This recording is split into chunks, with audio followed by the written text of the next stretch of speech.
All right.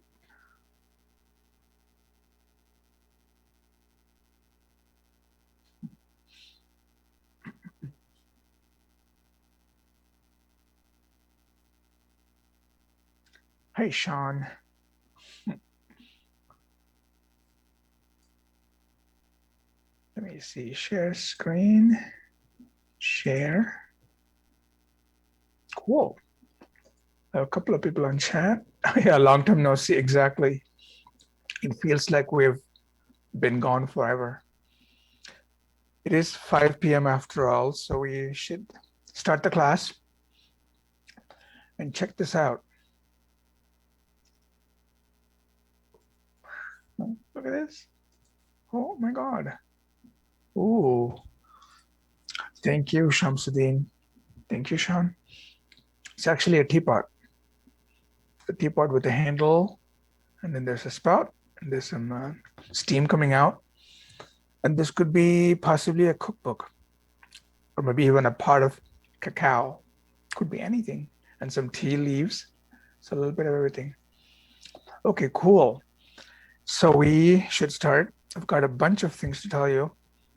It is very interesting to me that so many students are missing. There's only about 35 students. Wow. It's like 1/10 the class. Um, Maybe everybody watches it on video, but I think being here live is definitely more valuable, I believe. Plus, I'm gonna know who you are. I'm gonna give you all A's, and no one else gets an A in my same class. Yeah, that's very interesting, right? People actually, stop coming. Yeah, exactly. So I have the logs. We have in Den the logs of people who actually show up. So you guys and no one else. The class is a partition. Everybody today, and then all the others get all the other grades. Okay, CS 585. Okay, yeah, exactly. It is a secret participation grade. It's actually the real Kevin in the following sense. When it comes time to give you guys letter grades, if I notice that you're off by just a very tiny point, it's entirely my discretion to go back in D2L and go through all your exam answers, maybe even homework possibly, and see if the CP could have given you legally. Okay, there's nothing illegal about this. If you possibly deserve a little bit more. And if I think you do, I can give it to you right then. And that's going to make a difference. You will actually get the upper grade. If I have no idea what your name is, if I see you, I've never seen the name before, there's no reason for me to go looking through your homework. So please think about that, okay? So it actually has a practical benefit after all. Like I have to know who you are before I can discretionally, use my discretion help you. Okay, so check this out. This one uses Google Map data, just like you've been dealing with for the past couple of homeworks in a way, map data. But you see, you can go from that all the way to a 3D layer because there's lots of 3D that you can render. And then you can even go right down to Street View. So in the future, these kinds of things are going to be quite fascinating.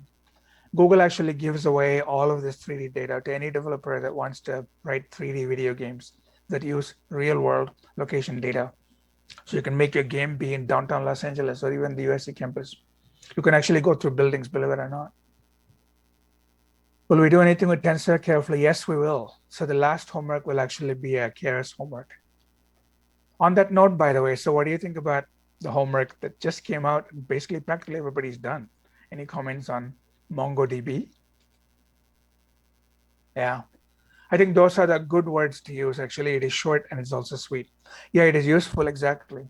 Because for many of you, Mongo might just be a name, because it might be like a lot to get into. So my goal in all these short and sweet homeworks is to pretty much get you started. Like many actually don't know there's something called Mongo Atlas where you have to install nothing at all. Um, she already finished it. Yeah, exactly. So Christopher was pretty impressive because in a few hours, just finish it. But now you can have fun because you can go in the API and see what else you can query. It's a pretty powerful API. You only have 3 nodes in your cluster, but you can write a mapping function and a reduce function. For example, your function might be take all the points on your spirograph, make lots and lots of points, make the increment be quite small. So you'll get lots of points. And then take a rectangle. So you only want a section of this spirograph.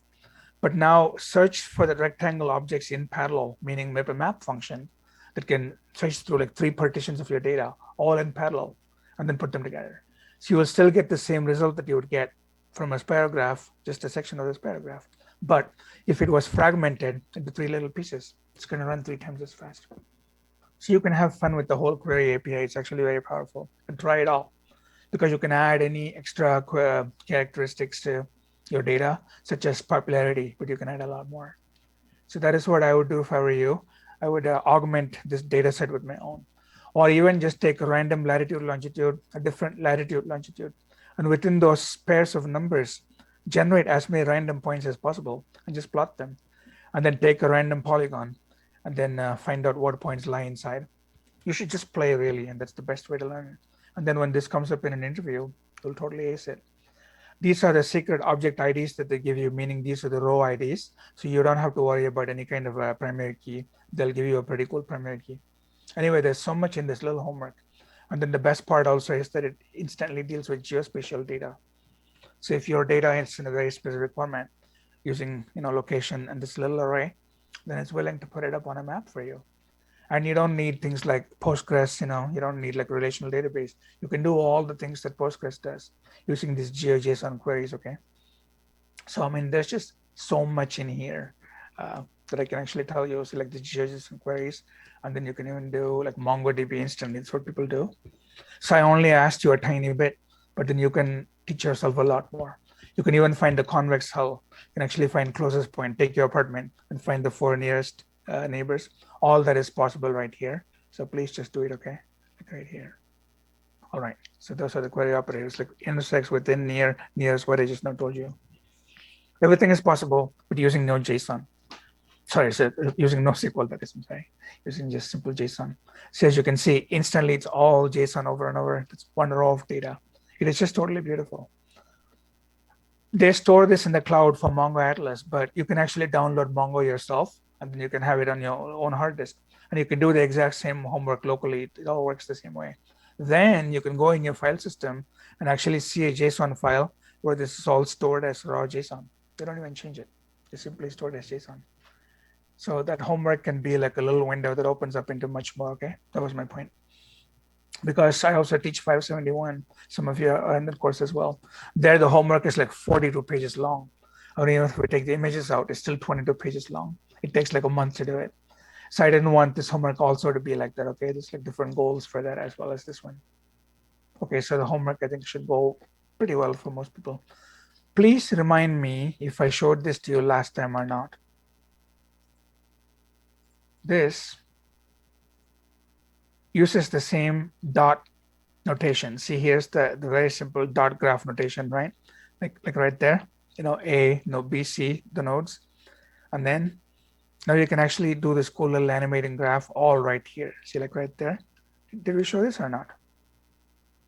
Yeah, I don't think so exactly. So let's quickly take a look at this, okay? In extras, I put up this link right here. And then what happens is you can take your dot graph notation that we went through before. Like how do you specify edges and vertices? You can do it through JSON, you can do it through XML. Thank you guys. One more way to do it is just extremely simple. Have a little text like this, ABC like this. So suppose I change it to ABCD. This is a live interface, by the way. So you can actually play with this. If you say ABCD, so then that'll actually modify that. It's doing other things actually. So where's that? I actually wanted to show that to you. Let graph equal to comment. Yeah, it's trying to do its own little thing. Like here, it's doing the graph with transition. So these transitions are actually what are happening. Let me actually uncomment this just to show you that, like that. Ha. Okay. So the ABCD that I put in is like right there. And then the other things are happening right there. You can change it. Okay. I can just go back to A and B. You can even do branching, by the way. You can do like all sorts of things as AB. So please play with this. Like here, for example. So what if you do AB going to C, comma D, then it's going to do a branch, right? So like this. So C, comma. In fact, what about doing CDE? Then it's going to go 3Y like that, CDE. So please just play with the language right there and see it instantly rendered, okay? Okay, and then the rest one is, the rest of it's what's happening here. It's very powerful. You can actually use some JavaScript. This uses a graphing library called D3. I haven't talked about data, which we'll do that last class. But D3 is a very popular way to visualize JavaScript, based graphs. But now you can visualize dot graphs as well. All right, so that was that. And then this one is also about graphs, but more from a machine learning point of view. So today we'll talk about ML, first data mining, then ML. But it's pretty wonderful. It's a brand new library. It's all about graph learning. Oh, cool. Yeah, you can actually do that. Awesome. So this is pretty neat. I mean, there's so much. It's all about graph generation, graph, deep learning. This is like extremely cutting edge topic right there. So I'm exposing you to like so many things that are just out. So you can read about it. This new library, DIG. And then, yeah, so I'll give you a lot more by the time next week ends, like 20 or 30 resources. Each would have hundreds and hundreds and hundreds of learning, stuff like this. Books, tutorials, machine learning. You'll have so much that you can go back to, go back to for years and years and years, okay? All right, so my point is to give you everything. On that note, the only thing left to do is here. So we're going to go to week 13 already. Can you believe it? For about an hour, we'll take a break at 5:55. I promised like 3 short breaks, so we're going to do that as well. So we'll do data mining and also start machine learning. And you will see they're almost the same topic. And then what we cannot cover in machine learning, because it is a big topic after all, we'll cover the next Wednesday. And also talk a lot about tools, because there are so many APIs, so much hardware, just things that even run on Raspberry Pi and JavaScript, self-driving car. I have like so many neat things to tell you. But the reason why this is in all a database class is because this is all still data-driven. So we're going to talk about data-driven AI. We'll not talk about reinforcement learning, for instance. That is not data-driven. So the AI that we'll deal with, which is machine learning, supervised machine learning, is what we'll do. But before that, a related topic would be data mining.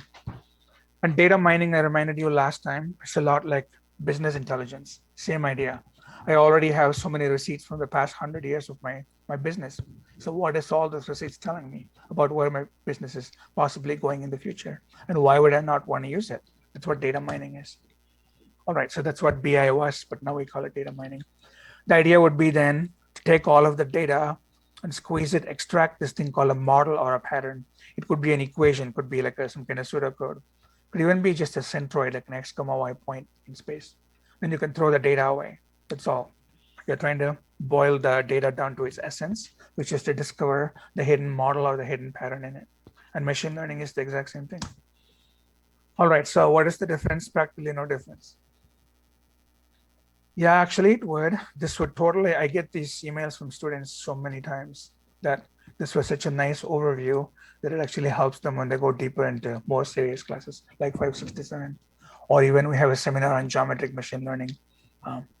So all that would actually be more clear because you see the bigger picture. Because sometimes those courses jump you straight into math, and then you don't really understand like why you're doing the math or what application exists for it. But hopefully this can give you the bigger picture. Cool. Okay, so there's no difference at all, but ML just continues the pattern on its own. So we call it machine learning. And then machine learning / data mining is all about data. It's all about statistical inference. That's what happens with lots of data. And then these are all the same idea. In the end, you can call data mining and you can call machine learning pattern recognition. This was an old 1970s term because in a way that is actually what is happening. It makes it sound more sexy than it is, but there's really no learning. It's actually pattern computation is what I'm going to tell you. Yeah. So definitely more later on. Okay, so please hold on. I'll tell you. All right. And then there's the word AI in there. So this is a subset of AI. Machine learning is a subset of AI. But it's the same idea. The idea would be that you start with a bunch of data. You always should have some data from somewhere. And then you extract some model out of it. We call it discovery. For example, you organize the data into a tree form. And then you pass new data. Deployment means this tree is now somewhere live. And then people can come in and add some new data into the tree. The tree is doing classification. We call it deployment.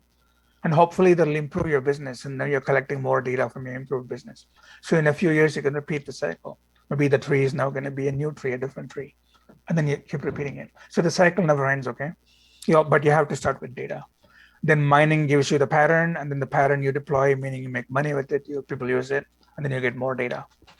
Same idea. Again, start with data. So it's a one-time data ingesting process. Afterwards, it's cyclical. You ask a question, meaning this is where the mining comes in.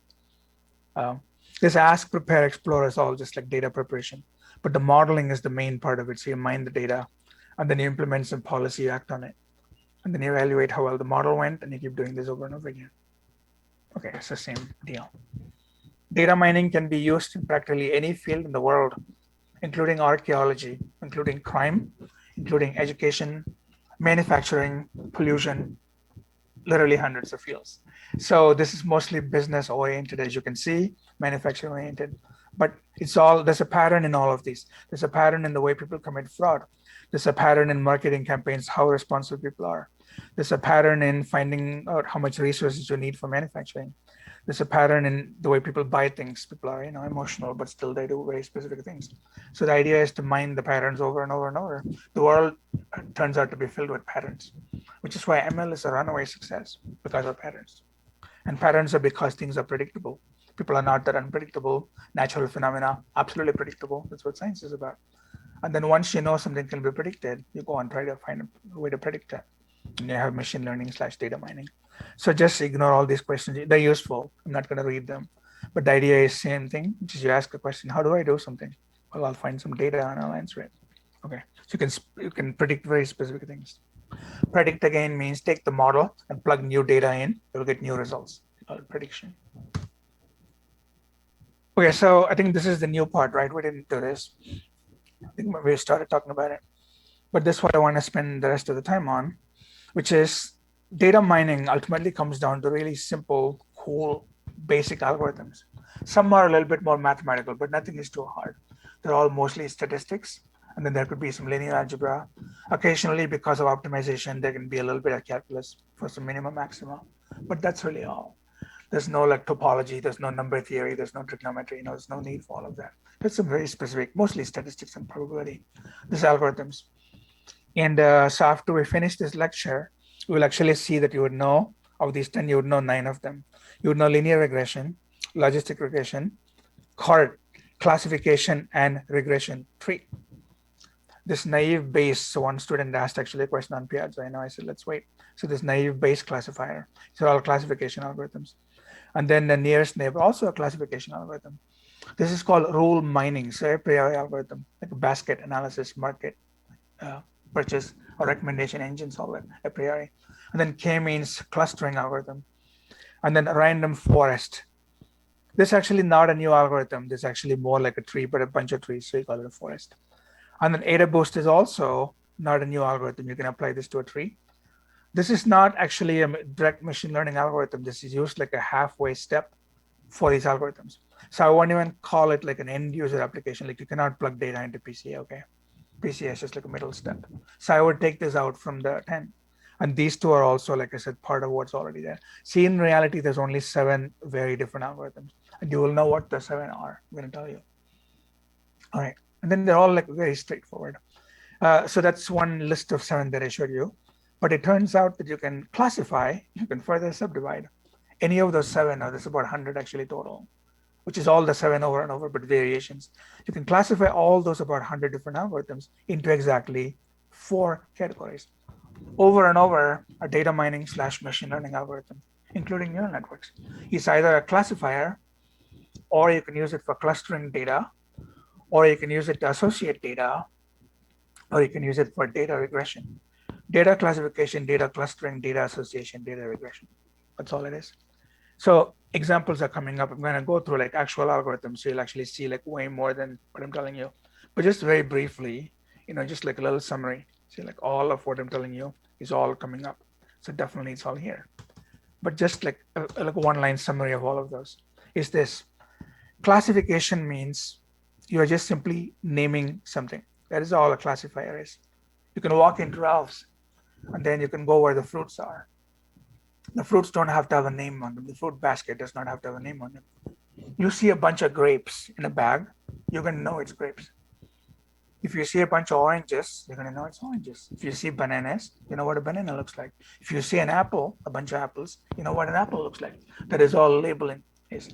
Little children do this all the time. It's quite fascinating because they learn so much, when they're young.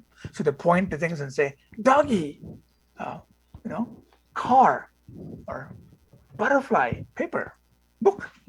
Just start to label things. That is all classification. You're classifying the world. You're classifying data into this or that.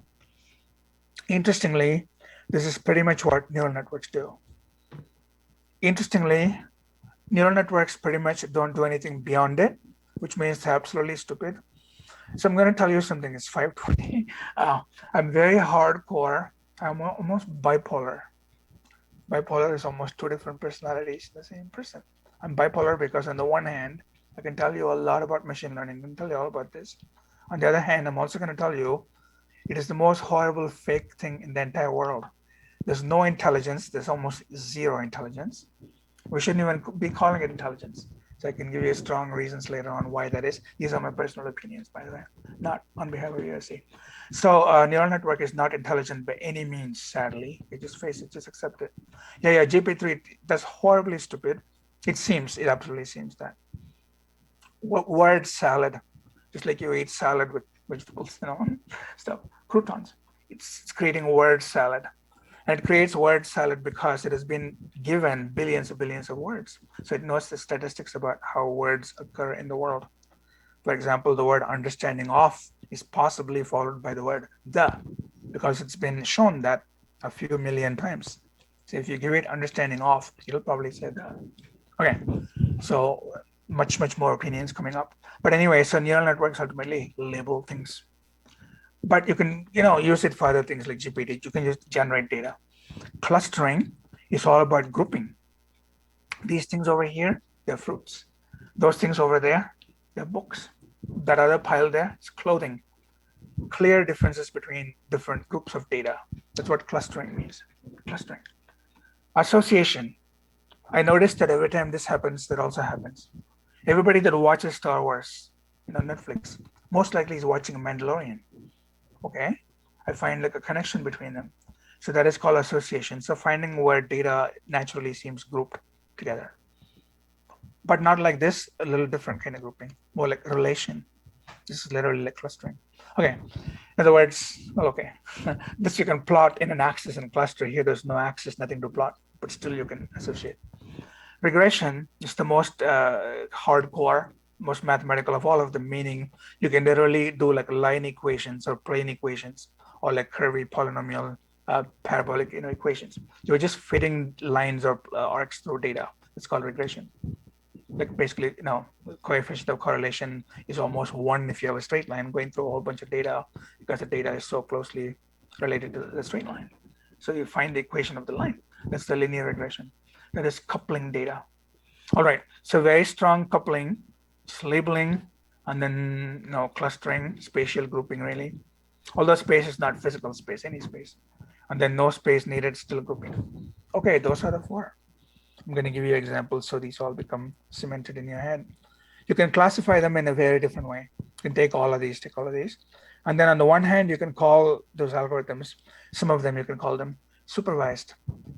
Supervised pretty much simply means data-driven because the supervision comes from pre-existing data. See, if I teach a lot of data already in the world to teach you something, then I'm using supervised learning to teach you. That is what data, that's where data comes in. That is where this class comes in. All right. So because unless, the machine knows what an apple looks like or an orange looks like, you need to give it lots and lots of pictures of apples and lots of pictures of oranges. That is where the data comes in. And then if you give it enough, the hope is it knows to tell them apart and then starting to label. All right. So that is supervised learning. Unsupervised learning, this would be an example. We don't tell the machine too much about what it's even clustering. You just say, it looks like there are some clusters, just cluster it. So then that is pretty much raw data handling. That's called unsupervised. And then there are things in between called like self-supervised, semi-supervised. So Facebook, gets into all of these. Okay, like semi-supervised, self-supervised. Of these, self-supervised is weird. This is the one that the Facebook guy, Jan LeCun, he talks about it a lot. I think it's very strange.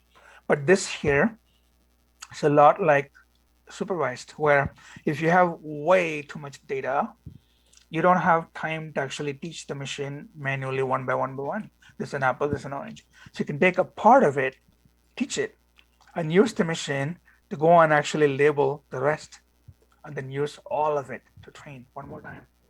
That is called semi-supervised. Because you got lazy or you have too much data, you cannot possibly supervise everything.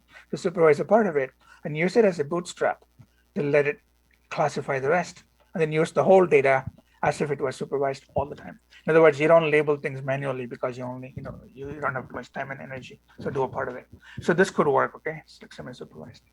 All right, but still, eventually, semi-supervised will turn into supervised. Enough for the algorithms. What are those four categories that I mentioned? We'll use very little math because we can save the math. You guys can save the math for those courses, and also in extras, I'll give you very many books. I'll give you like 1,000-page books, actually, lots of PDFs, and then sites with many hundred tutorials. And so you can get all the math you want from all of those. See, here we actually don't need it because we're just going to be talking about data. So that's a very interesting challenge to actually see, how much can we get through the big picture without using, too much math, a little math. All right, but the math is always there. Practically speaking, if you go work in the world and then someone wants you to use all this analysis and make money for them, you don't have to know the math or the coding or the algorithms, because all of these have been productized in, I don't know, thousands of programs you can just rent off the web. Just like you did for your homework, you can upload data on the cloud and then do everything that I'm going to tell you. So these things have been implemented many dozen times before. But as an FYI, I will still teach you how it works. So it's not that you will be asked to, write some program in R or Python to do this. It's completely useless. So don't do it. All right. So the first bunch of algorithms that are going to classify here, they're called decision trees. Okay. So a decision tree is exactly what it sounds like. And then these are commercial names. You can buy a decision tree algorithm called C4.5, C5.0. These are written in Java. A decision tree pretty much looks like this. How do you form this tree is the question. You form it from data. How do you form this tree right here? How do you form that tree? Why is the tree not balanced? Well, because of data. All right. So your data gives you a tree. That is the whole idea of a decision tree. There's two kinds of decision trees. One of them is called a classification tree, where the end goal of the tree is to classify something into a fruit or a video game, or maybe a game that involves actual balls, or a musical instrument that is a wind instrument versus a drumming percussion instrument. Classify, classify, classify. Or a crime novel versus a book about computer science. Just classify. That is called a classification tree if you can use a tree to classify. If you can use a tree to actually calculate numbers, how much should I sell my house for? Zillow.com. You can use a tree for that as well. So what then pops out from the leaves are actually numbers. That's called a regression tree. Or some student comes into USC based on thousands of students, just like the student in the past. What is the student's outgoing GPA likely to be? You haven't even started school yet, but I can predict you're probably going to get a 3.2 and try and help you. That is called a regression tree. They both involve making decisions, but this is just labeling, meaning you get some name out of it, and here you get number out of it. Or, excuse me. So in both cases, you make a tree from data. You recursively partition the data space, meaning, like here's an example. Supposing you go in the store, you go to BevMo, which is a wine store. Every single dot or every single circle, every single X is a bottle of wine that you bought and sampled. Probably got drunk a lot, but everything is actually a data point. So each dot is each one wine bottle. Okay, so you bought like hundreds of wines pretty much. For every wine bottle that you opened, you pour some sample, and here's what you do. You measure the alcohol content, or the label tells you how much alcohol content is in the wine. It goes from like roughly 11% to about 15%. Fine. Some wines are pretty light colored. They're almost like water. You can see through them, like light blush. Others are pretty dark wine, the ones up at the top. You can have a color intensity measuring instrument called a colorimeter, and it can tell you a number. You read the number off of the little wine sample. You plot X versus Y. So for every little wine sample, what is the alcohol content? What is the color intensity? You look at the data, and then you think, wow, I can actually draw lines through the data, draw lines that do the partition. The lines can then be used as an if statement. The idea would be, I want to classify all of this into, cheap wines and good wines, for example. And the machine has no access to the graph, so the algorithm just goes blind. But you buy a brand new wine bottle, and then you know the alcohol content, you can measure the color. Then the idea would be, without looking at this, can you tell me, am I a dark black kind of wine? Am I a good wine? Or am I a hollow circle, a bad wine? Or maybe something in between? So you make a tree out of your existing data, okay? It's like this, you see? The tree is like this. So the first split, they're called splits. So the very first thing you ask the new wine sample is, what is your color intensity? Are you more than 4 or are you less than 4? So literally you ask that question, color intensity less than 4, more than 4. If the color intensity is less than 4, you stop right there and you say, that's a cheap wine. It sucks. It's almost like water. Don't even bother drinking it. That's what happens. So anything below that split, You call all of them cheap wine. It doesn't matter what the alcohol content is. It's just going to get you drunk. Okay, don't even bother. On the other hand, if you're more than 4, then you start asking more questions. What is the alcohol content? Second split, third split, fourth split. You can go on splitting as much as you want. That is where these numbers come from for the if statement. This becomes a decision tree. Then some new wine comes in. You can call it cheap wine, good wine, possibly some unknown wine. Your mileage may vary, that sort of thing. Okay, so in the end, classification is 1 of 3 different kinds, okay, or maybe 1 of 4 different kinds. That's it. So you go from data to tree. Here, you ask a lot of people that have played tennis in the past. When they went out and played tennis, it was raining, and then there was pretty light wind, just some nice mist, in the air. And then they come inside, and did you like it? Yeah, I loved it. It was beautiful weather. So then a lot of people tell you the same thing over and over. Then you make the combination. Rain followed by light wind is good. I should be able to play tennis. Rain followed by strong wind. Oh my God, the water blew in my face the entire time. It was horrible. I'll never do this again. That is where that comes from. Cloudy day, practically everybody loves playing golf on a cloudy day. If it's very sunny, if the humidity is pretty low and normal, they like to play. If the humidity is pretty high, you're sweating, you don't want to play tennis. So this graph right there, this tree came from past people. And then you can ask Alexa, should I play tennis? She's going to ask you, is it sunny outside? You say yes. And she goes, okay, go out and have fun. That's how she knows, because this data was used to create the tree. All right. So user provides data. The data consists of features. So features just mean things like sunny versus overcast versus rain, and then wind is strong versus weak. They're all columns, okay, of things you can measure. So they're called features. Okay, I'm going to start naming some things. The word feature, the word independent parameter, the word attribute, the word column, they all mean the same thing. These are things we can measure from data. And the result that you want is called a label or an outcome, or sometimes a class.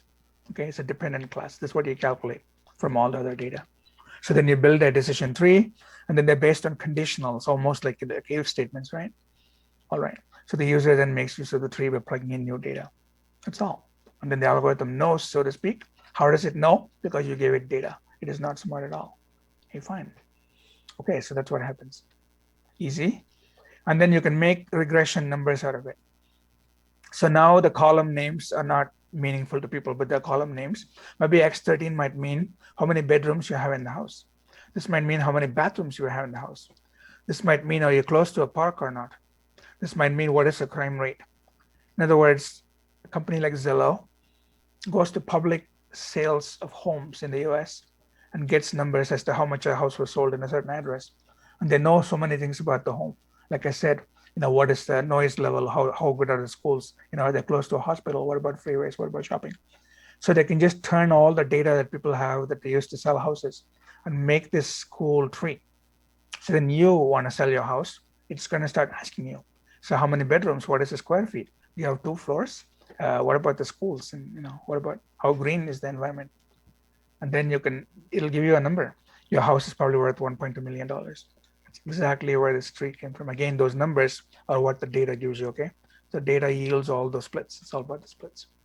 Therefore, such algorithms that classify and also do regression, they're called CART algorithms, C-A-R-T, classification and regression.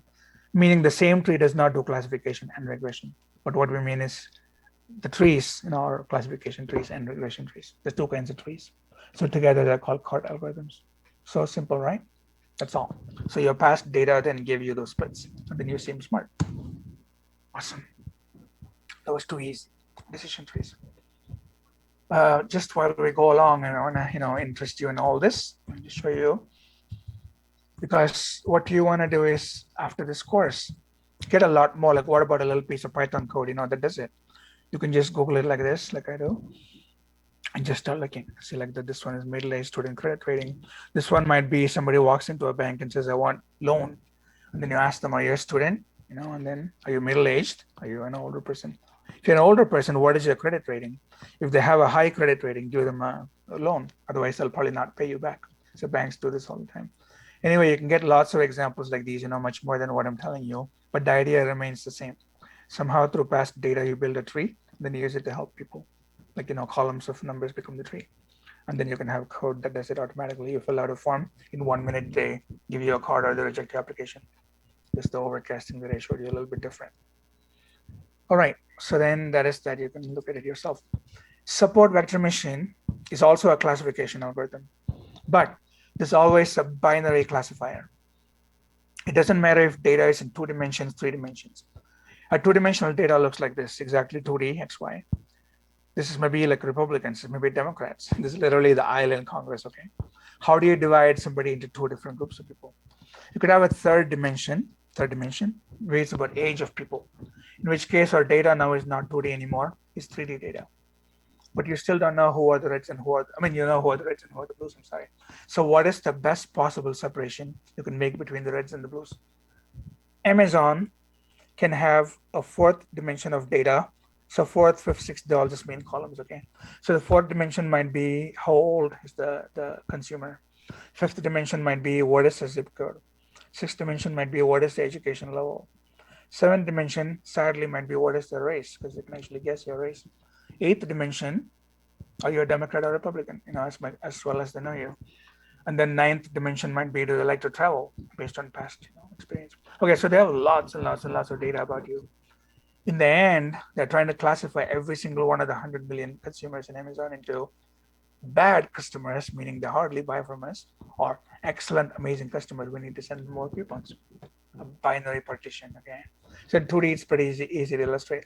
In 2D, what you do is given groups of data that you want to divide into, find the very best possible road.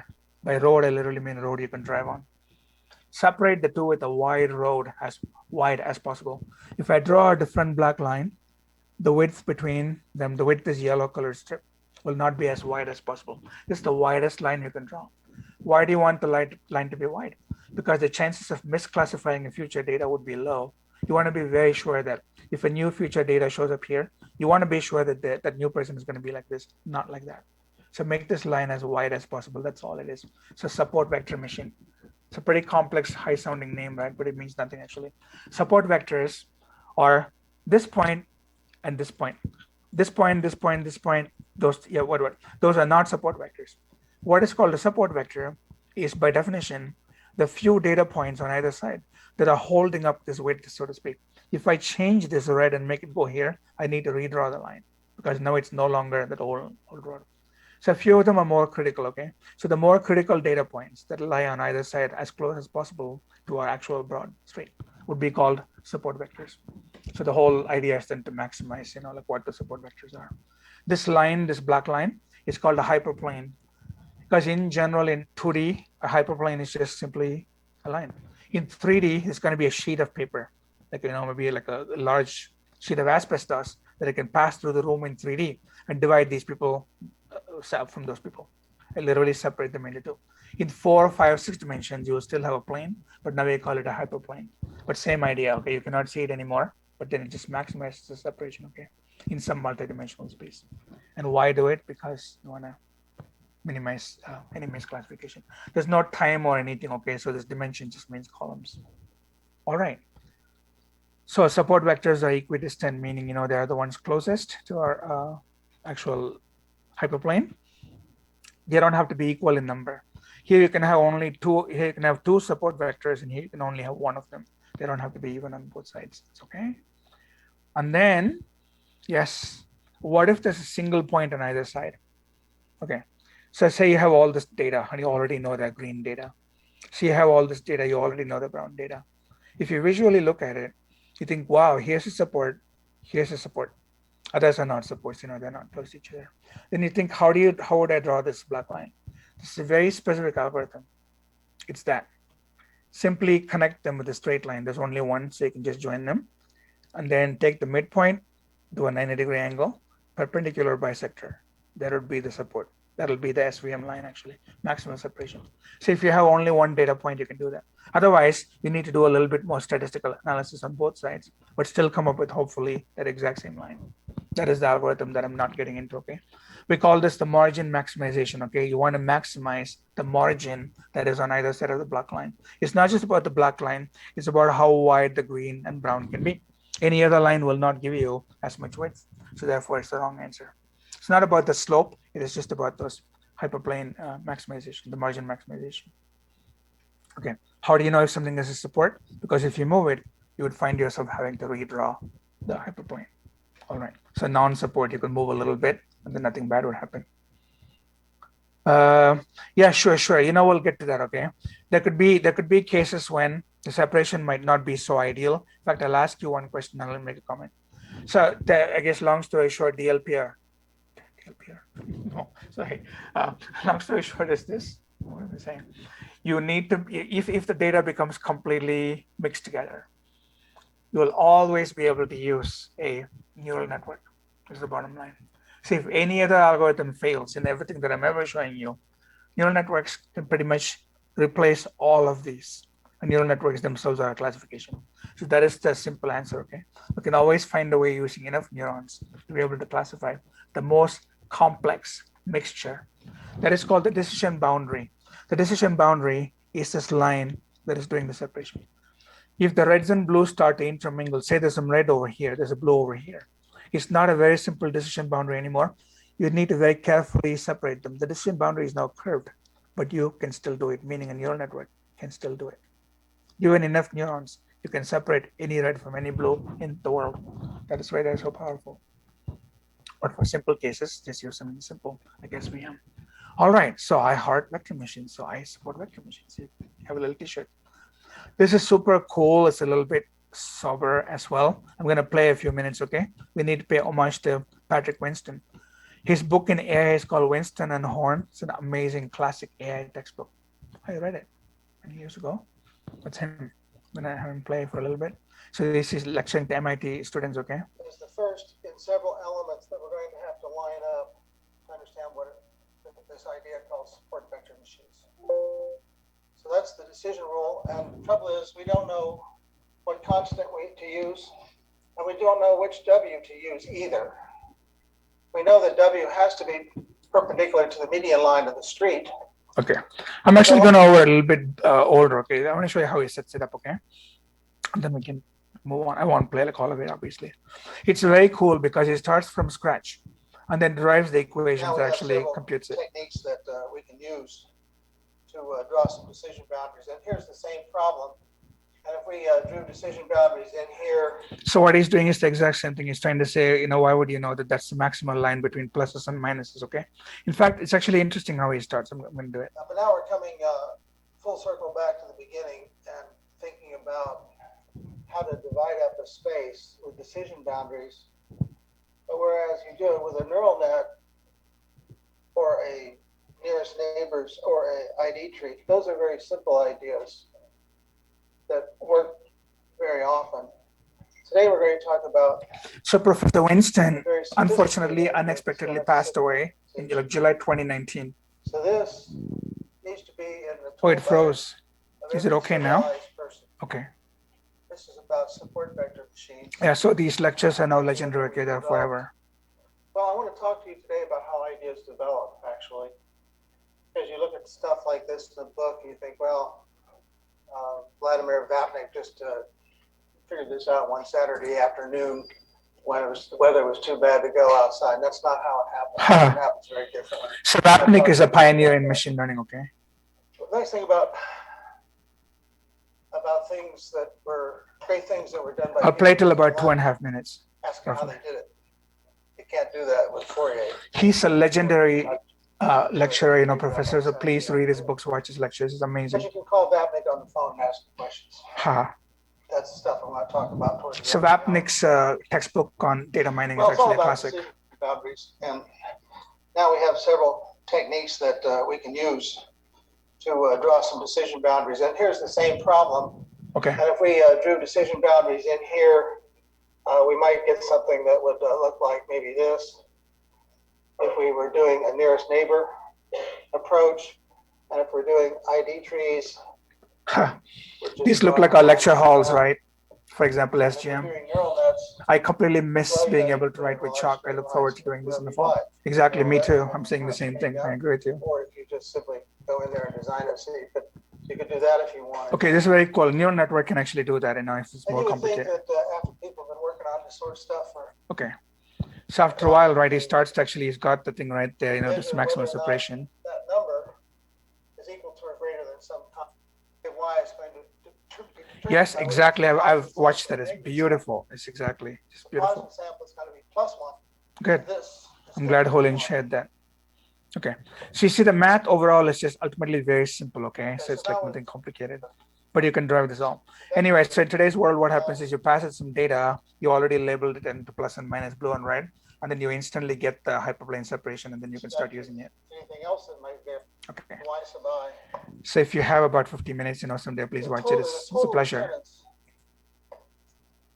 We can't separate them. Okay. B +1 at some oncology institute in the Soviet Union.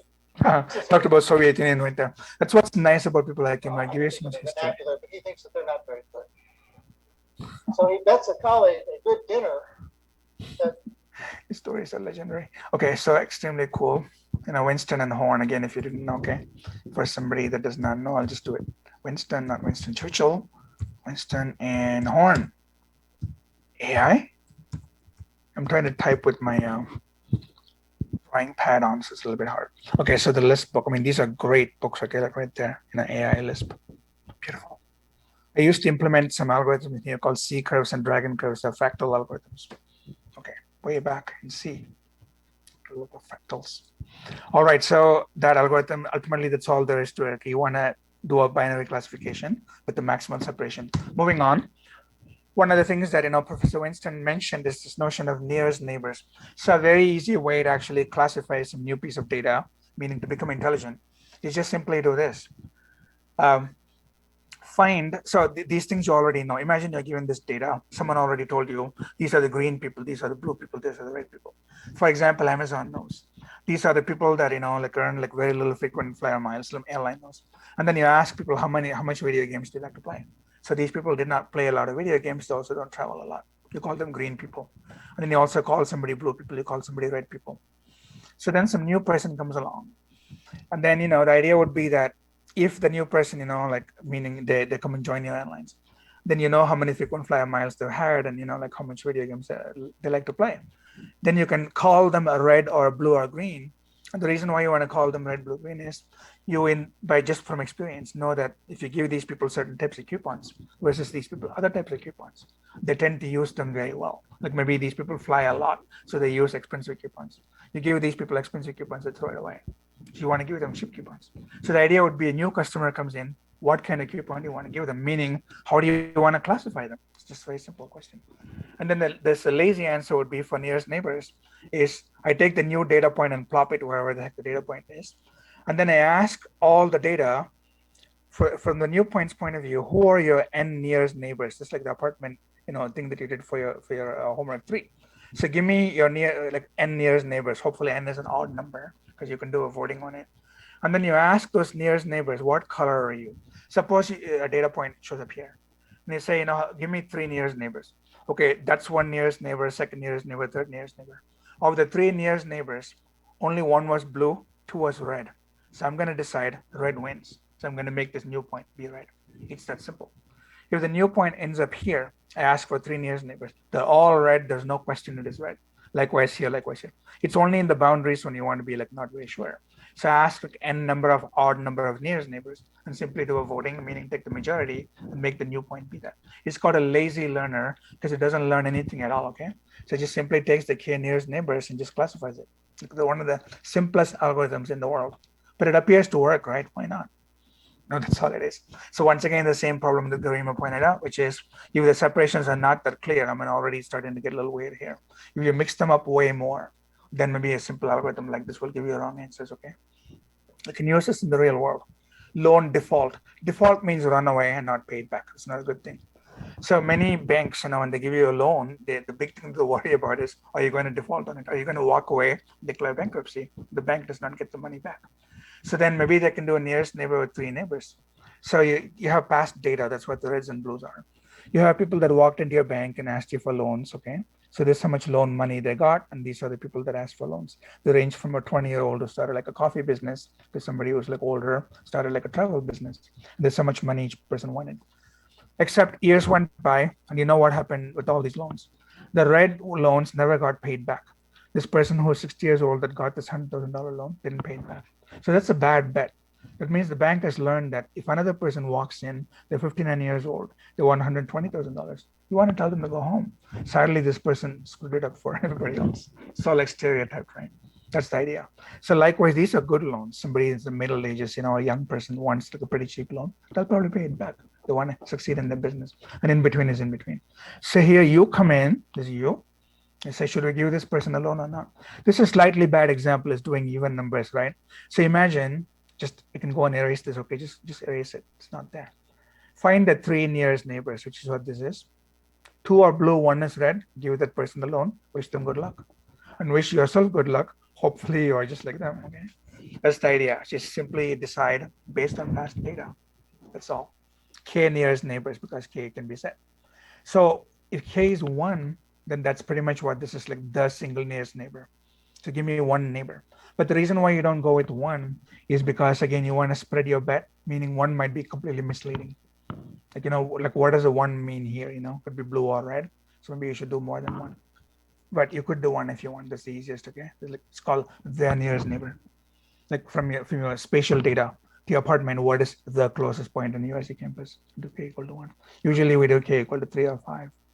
And then one very simple practical gotcha is this is spatially laid out because you're actually finding Euclidean distance to know what the distances are.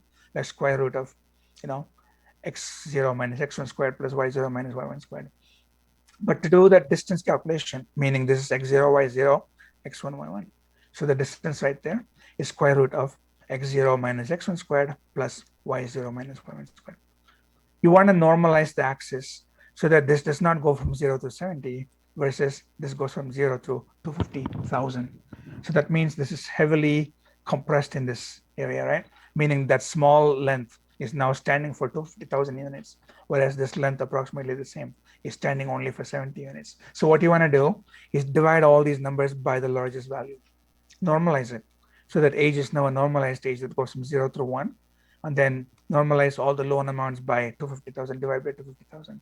Then you have pretty much unit square, where this is 0 to 1, 0 to 1.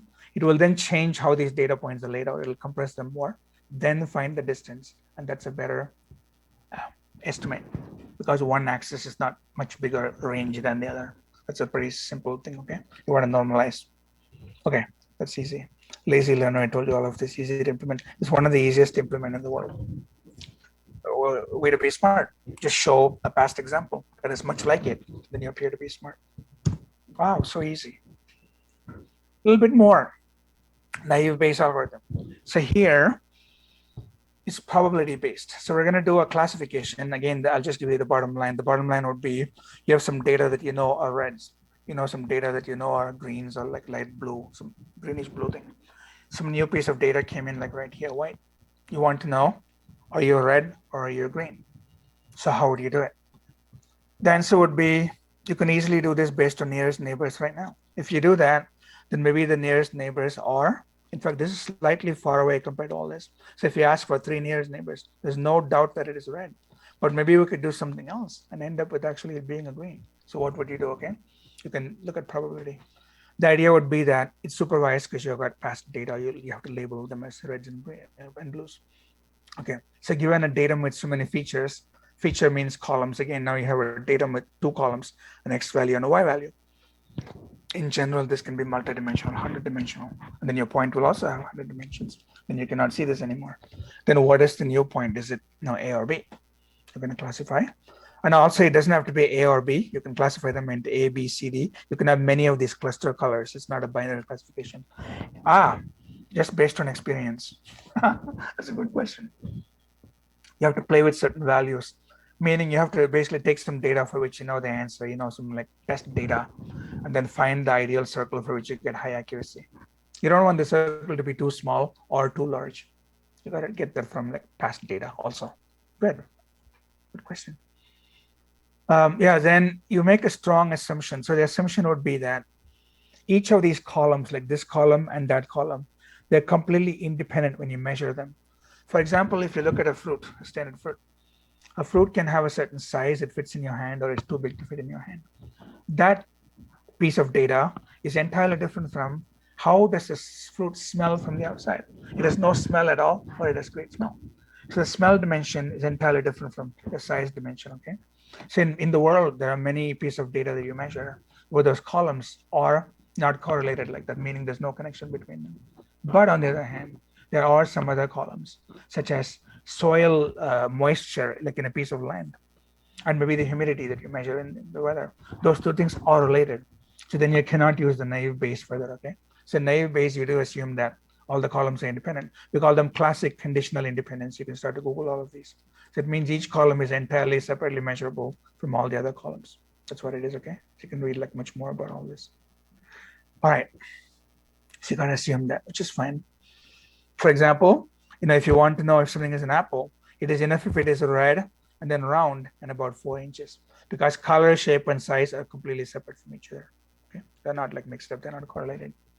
All right, so we call this algorithm simple Bayes, independence Bayes, because columns are independent. We call them idiot Bayes because that's also sometimes an idiot, naive assumption. It's a naive Bayes algorithm. It's too naive.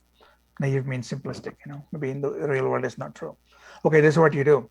In the training feature set, probabilities are assigned.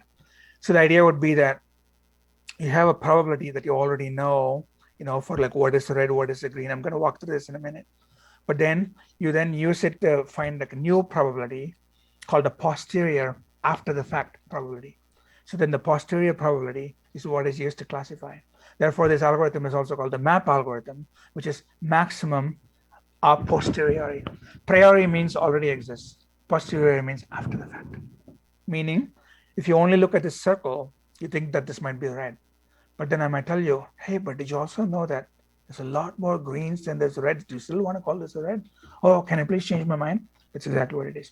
So if you know more and more and more about your data, past things about your data, you're allowed to change your probability. You're allowed to change your outcome distribution, your outcome computation. So that is what's called a map rule, okay? Map decision rule. Okay, so you can go here and read more. But here's what I'm going to start telling you. Suppose you have 20 red balls. So suppose you have a basket, 20 red balls, okay? And then you have 40 green balls. So that's already predetermined. You already know that. There's nobody can change it. Then if a new ball comes in, so the idea would be that if I randomly, close my eyes and pull one out, what is the probability that it is red? What's the probability that it's green? So that's one of the things we should use, because, statistically speaking, it's more likely that it's a green than a red because I have more data about green. I have more greens basically. So you need to take that into account. Therefore, that's what I just now told you. The probability for something being green is 40 out of 60. And then 1 minus that is going to be the probability, of it being red, which is literally, 2 over 6, 1/3, okay? So 2/3 probability that in the absence of anything else, okay? Like so many people that live in the town are Democrats, and only a small number of people are Republicans. So if I just randomly pick somebody, they're probably like a Democrat, is what I'm going to say. But if I talk to them, I might find more things and decide they're Republican. But just in the absence of anything else, what can you say? That's what this is, okay? It's called a prior probability. So now comes the neighborhood. It's called likelihood. So neighborhood means within your immediate area, what about the probability that something is, green, something versus red? So then you get this probability because you only have one of the 40 within your circle. So the probability of this being green is 1 out of 40. On the other hand, you have 3 out of 20. So that's what this is.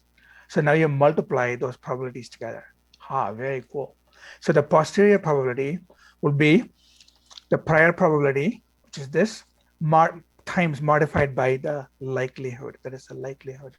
Based on the circle, it is highly likely that it's 3 over 20 versus 1 over 40. So see what happens when you multiply, okay? So the 40 over 60 got multiplied by 1 over 40, and I got 1 over 60. The 20 over 60 got multiplied by 3 over 20, and I got 1 over 20. So now I'm going to say, wow, between this and this is 3 times as likely. So I'm going to call it red. Cool.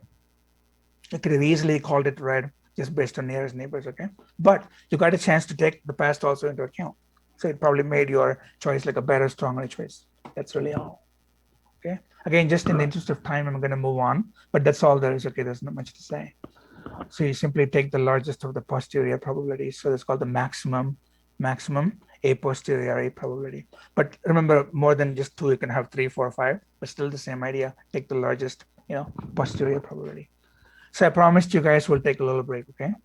So in exactly 40 seconds, when it becomes 6 o'clock, we'll take a break for 5 minutes and be back at 6:05. So I'll briefly tell you about clustering. Clustering is where, like we already said, you have a bunch of data, like Amazon has maybe data like this. You should know that you want to cluster this into 3 pieces of data. Somebody should also ask me, just like Jack should ask me, how do you know there are 3 clusters? We don't. Here, obviously, visually, we do. But you have to assume something. Okay? It's an art to find out how few or how many clusters are good or bad, meaning you should not say, give me 2 clusters, because probably you'll get wrong clustering. You should not say, give me 100 clusters, because there are no 100 clusters. If you can somehow determine, and there's a way for that at the very end, I tell you, okay, draw a little plot.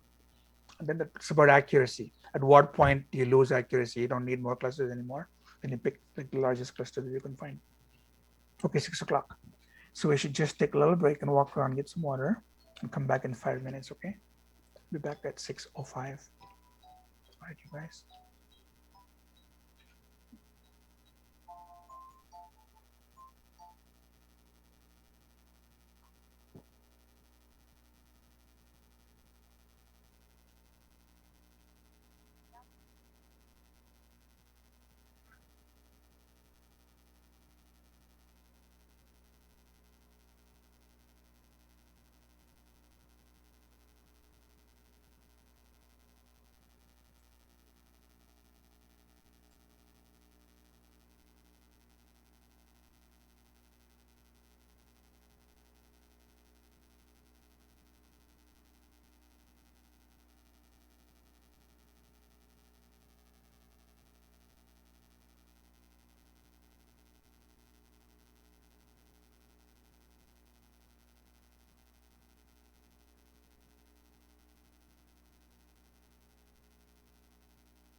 All right, we're back. Hey, no, up to 70 participants is actually good. That's the usual. The usual. No matter how many are 60s and you might never get them. Well, that might be the case like here. So it depends on the product exactly. So it depends on how many like samples are in the circle that you drew, and also based on the initial prior probability distribution, because you're literally multiplying them. And so that is why you might get a different answer based on like those samples. Like even here, if you go back to the data and actually have the circle be somewhere else, then you will not get the same answer, over and over. Again, the posterior comes from the prior, and then the so-called likelihood, which is local evidence. Here. Yeah. So you could do the same circle somewhere else. You could probably, like, for example, have a circle there, and then you might have two reds, two greens, and then one red, for example. And so then if you're asking about this last value, see, there's some things that don't change, meaning the prior probability, that does not change. But then the likelihood does changes. So the product of those can then make a difference in like what becomes the maximum. So I hope that can answer your question. Okay. If not, we'll definitely discuss more in PRs. Okay, definitely welcome to ask me. And I can put up a little bit of math so we can look at that as well. All right, so k-means clustering. Oh, look at this before I forget. Hide. Cool. Okay, so k-means clustering. K just means k clusters, okay? So k, we don't know ahead of time, definitely. And it's also a little bit of an art. Although for a certain business, a certain kind of data, from experience how many Ks, or sometimes K is just how many you want. For example, Amazon might just say, take all our customers and divide them into good, average, and bad. Or take all the clothes that we have and divide them into small, medium, large, extra small. So that might come from a business case, okay? So K, you will know one way or the other. All right, the main job of the coder. Yeah, correct. The main job of the coder is to set up the algorithm. Yeah, to find the splits. Or in this case, to find the centroids, actually, So maybe not the K. You already would set the K in the algorithm, but find out where the centroid is. Let me tell you about the centroid pretty soon. In other words, to find actually what is in those clusters. That's the job of the coder. All right, so let's start reading this, okay? What happens is you want to, you don't know much about the data at all, but you know that if you walk up to it in 2D, it looks like there could definitely be clear boundaries. Then you want to know what those boundaries are. Because then the idea again would be that then you know something about these people. Then if a new datum comes along and the datum belongs in this cluster, then you apply to the new piece of data all the properties that you already know about this cluster versus this cluster versus the cluster. That's again the reason for doing it. So you would tell the algorithm how many clusters you want. The algorithm's job is to tell you every data point, what cluster is it? Is it cluster A, cluster B, cluster C? Okay, so get this. I'll do a very quick little diagram, okay? Watch this animation first of all. So what is actually happening? Yeah, like this. See how they're moving, right? That is the cool thing about this algorithm. Is once you know how many clusters you want, clusters are what's called a centroid, which is, see this cluster right here. If you add all the X values and divide by N, add all the Y values and divide by N, you would have exactly the middle of that centroid, and middle of this cluster and middle of that cluster. What we can do with this algorithm always is take the three centroids for the three clusters to be anywhere in 2D space, and gradually through iteration, through looping, make it migrate exactly to the real cluster. It works every single time. So I want to spend maybe a few minutes to show that, okay? Let's see if I can do that. Okay, so let me run this. Okay, oops, okay, not that. Let's actually run this. Yeah, because it's worth doing this once, okay? Then I show you a little JavaScript visualization for that. Because it's a fun little algorithm. It's, again, pretty easy to code. And then the beautiful thing is it just works every single time, just like magic. It cannot fail. The algorithm just cannot fail. Okay, so here it is. I'm going to grab that. Then I'll put it up and then just draw on it. Okay. So then what is actually happening is in the algorithm, suppose you want 3 clusters, that much you know, but you don't know what is in what cluster. So then I'll make just randomly a centroid be here for now. I'll randomly make a second centroid be over here. I'll randomly make a third centroid and I'll be over here, like that. Then here's how this whole algorithm works. When we're all said and done, that centroid would magically end up here. The second centroid magically would end up here. Third centroid magically would end up here. How does it do that? Here's how it does it.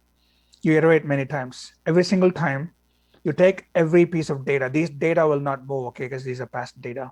You ask every datum, what centroid, what fake centroid are you closest to? So at this point, I'm closest to that. So temporarily assign that point to that centroid.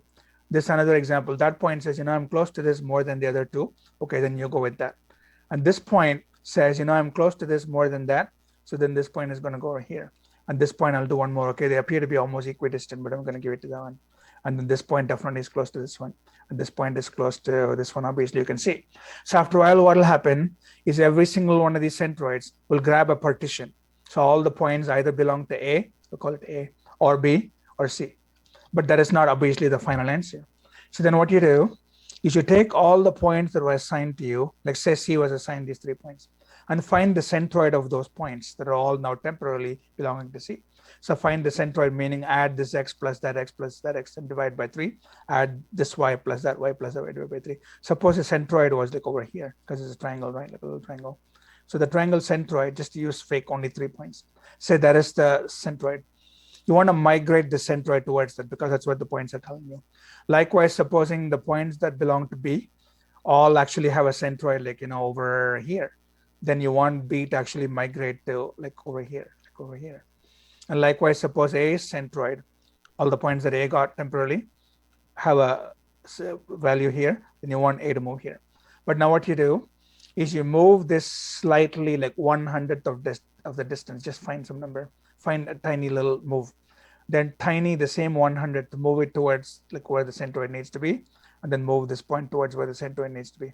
Now iterate, okay? So what that means is now imagine that the centroids were here the whole time, the centroids were like here the whole time, the centroids are here the whole time. Again, ask every single point, what do you belong to? Okay, you belong to you also belong to you, and then this point belongs to that one, that belongs to that one, what.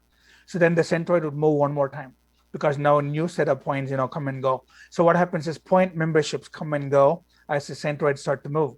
So gradually the centroid will start moving towards this, then only the real points that need to be in there would be a member. Other points would fall off. All these points would naturally be assigned to the centroid as it starts moving this way. And likewise, as this centroid starts moving this way, only the points that actually are in the centroid will become part of that centroid. And so then finally what will happen is they're all moving every frame. Then this one reaches here, that one reaches here, that one reaches here. In the next cycle, when you ask all the points, where do you belong?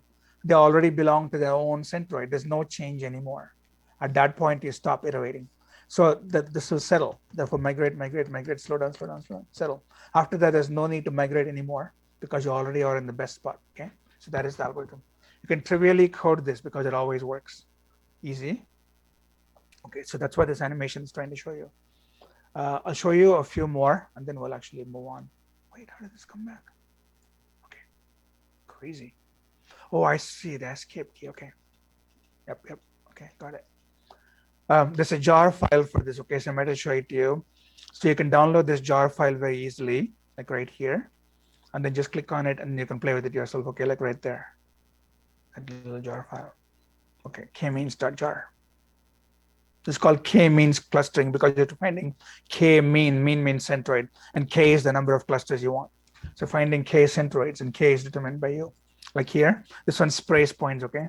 So you can just spray points in like different colors, and each would be like a different class, meaning I have people of the red category, I have people of the green category.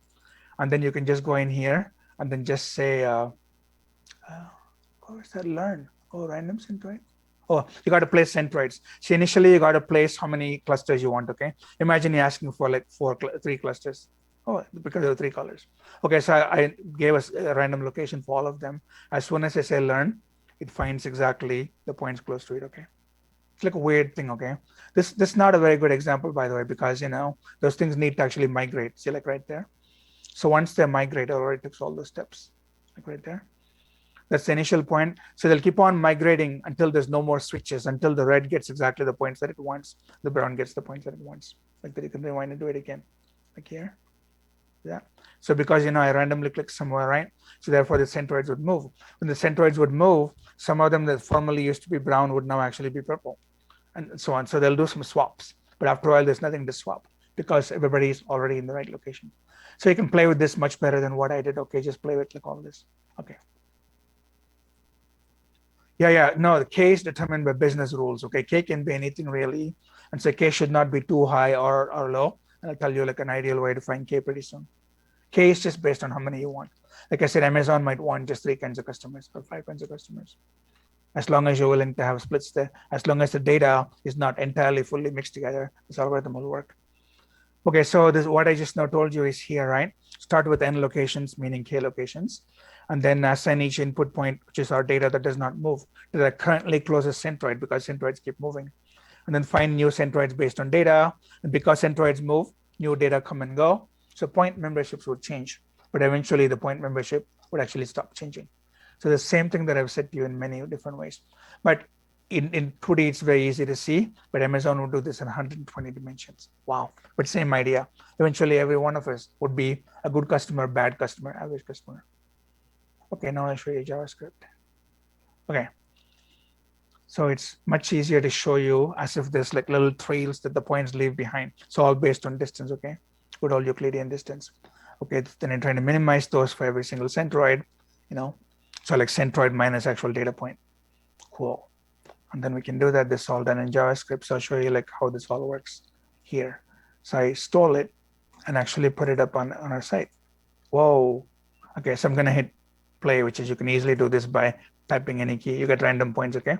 So for those random points, there is a cluster that you get over and over. So I'll do it again. So the trail that it leaves behind is initially where the fake centroid was, and gradually those points pulled it towards the real centroid. So over and over. Yeah, the elbow method is what I'm going to show you exactly. So the elbow method is what's actually in there. Oops. The elbow is when there's going to be a bend in the number of centroids required. Meaning until you got the threshold number of centroids, the minimum number, you will have like, inaccuracies, meaning the classification is not that great. So after a while, you have the number that you want, meaning 5 clusters, 6, what. After a while, you don't need more 7, 8, 9. At that point, there's going to be a bend in the classification, distortion. They call it distortion. So then you stop exactly when the distortion starts to, go away. Okay. So you can play with this any number of times. It every time generates a random bunch of points. And then for each set of random points, starts with a random centroid and migrates it towards the real centroid. When it stops, all you need to know is for any bunch of points, like green points, that is the actual centroid. This will always converge is my point. Okay, this algorithm will always converge because it's all based on spatial distance. Why would it not converge, right? Okay, so then there's that. Then, why do you do clustering? For example, like I said, somebody could cluster people in the neighborhood based on what education somebody has, how much income, how much money they're making, how old they are. Again, remember every single dot is an actual person, and you can cluster them like this. And then maybe apply some social rules based on like all of this. Yeah, cool. So the elbow method is coming up. It's very easy. So this could be Amazon. Per year, how many orders do customers place? Some of them place like 35 orders, okay? Some only place like me, 1 or 2 per year. And then how much money does somebody spend on the average per order? The cheapskates that don't order too much spend so little. The people that buy a lot and also spend a lot, they are the best ones. You call them golden clients. Wow, the golden people are right there. So you want to cluster this data into 3 sets. It's already been done: blue, red, and then green. These are way out there, right?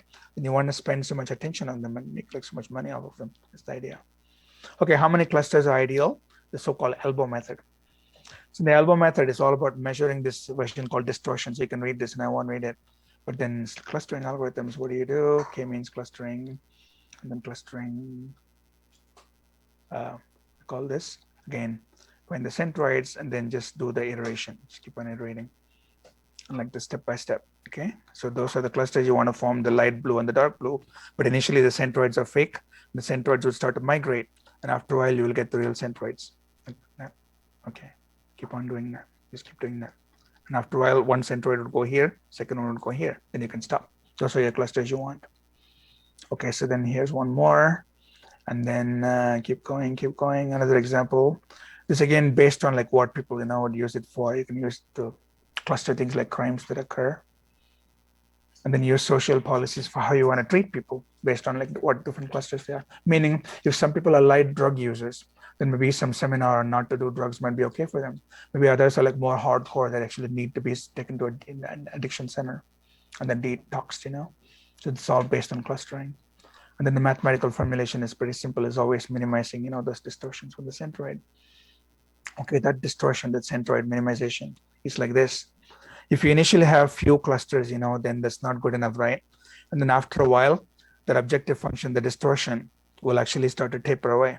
So the point where the slope change occurs is the ideal number of clusters you want. Meaning you can have more clusters if you like, but they're actually a waste. You're not learning more from your data. But you should not have fewer than 3. In this example, some other example, 5 might be the ideal case. Okay. So I'm skipping through like way, a lot of material, but it's okay. But it's all data.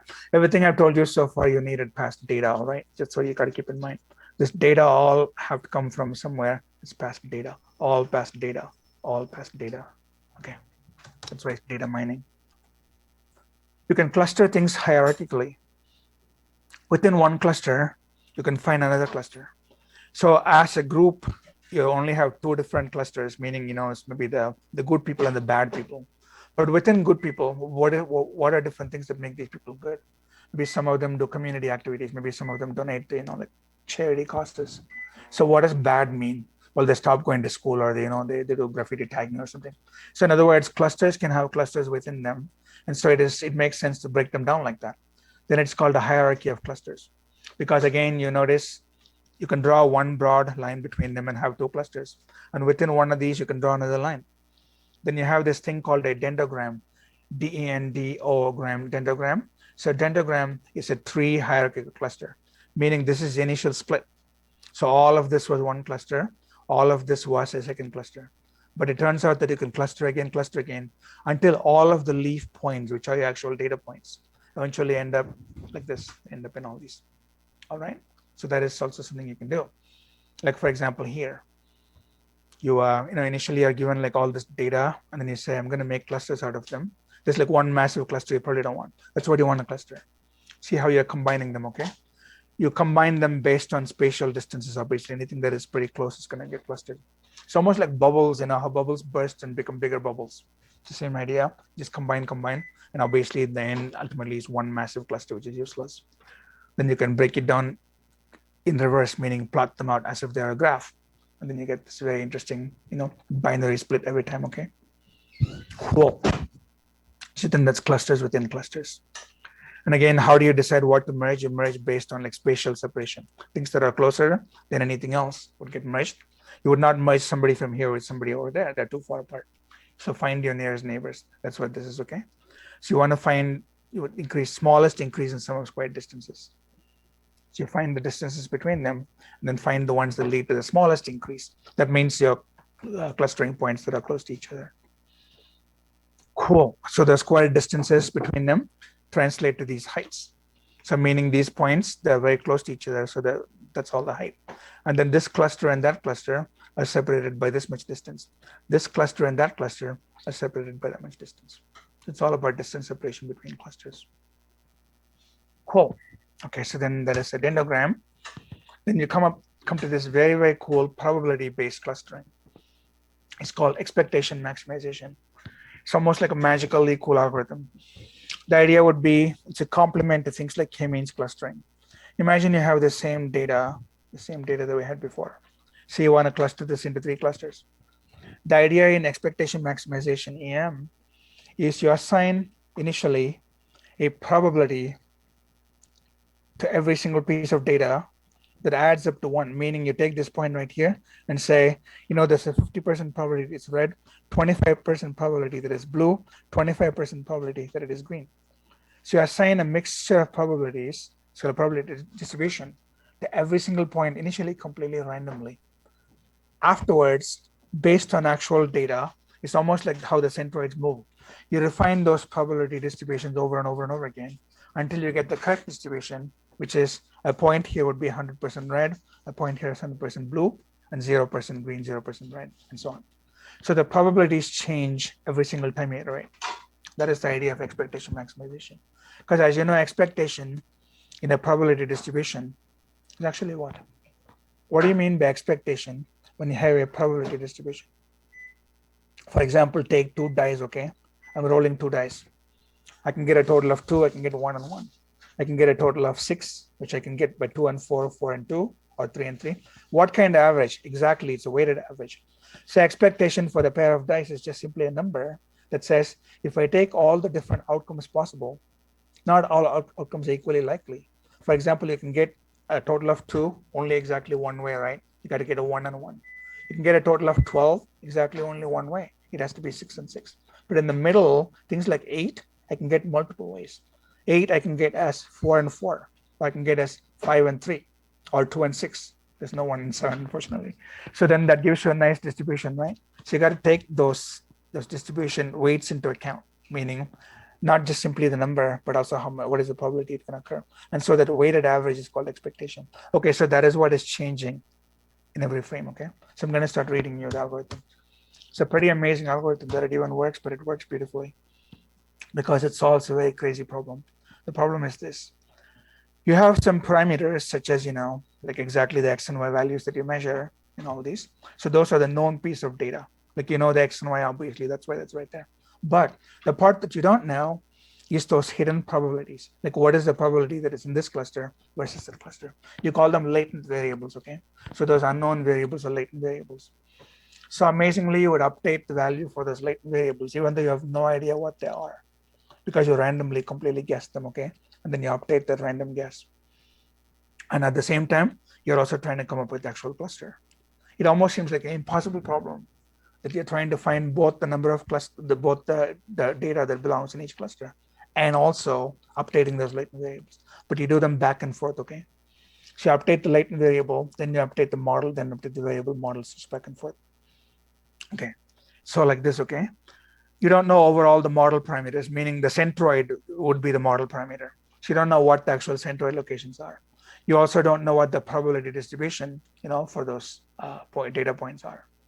But you actually have the real data that you measured for the X and Y columns.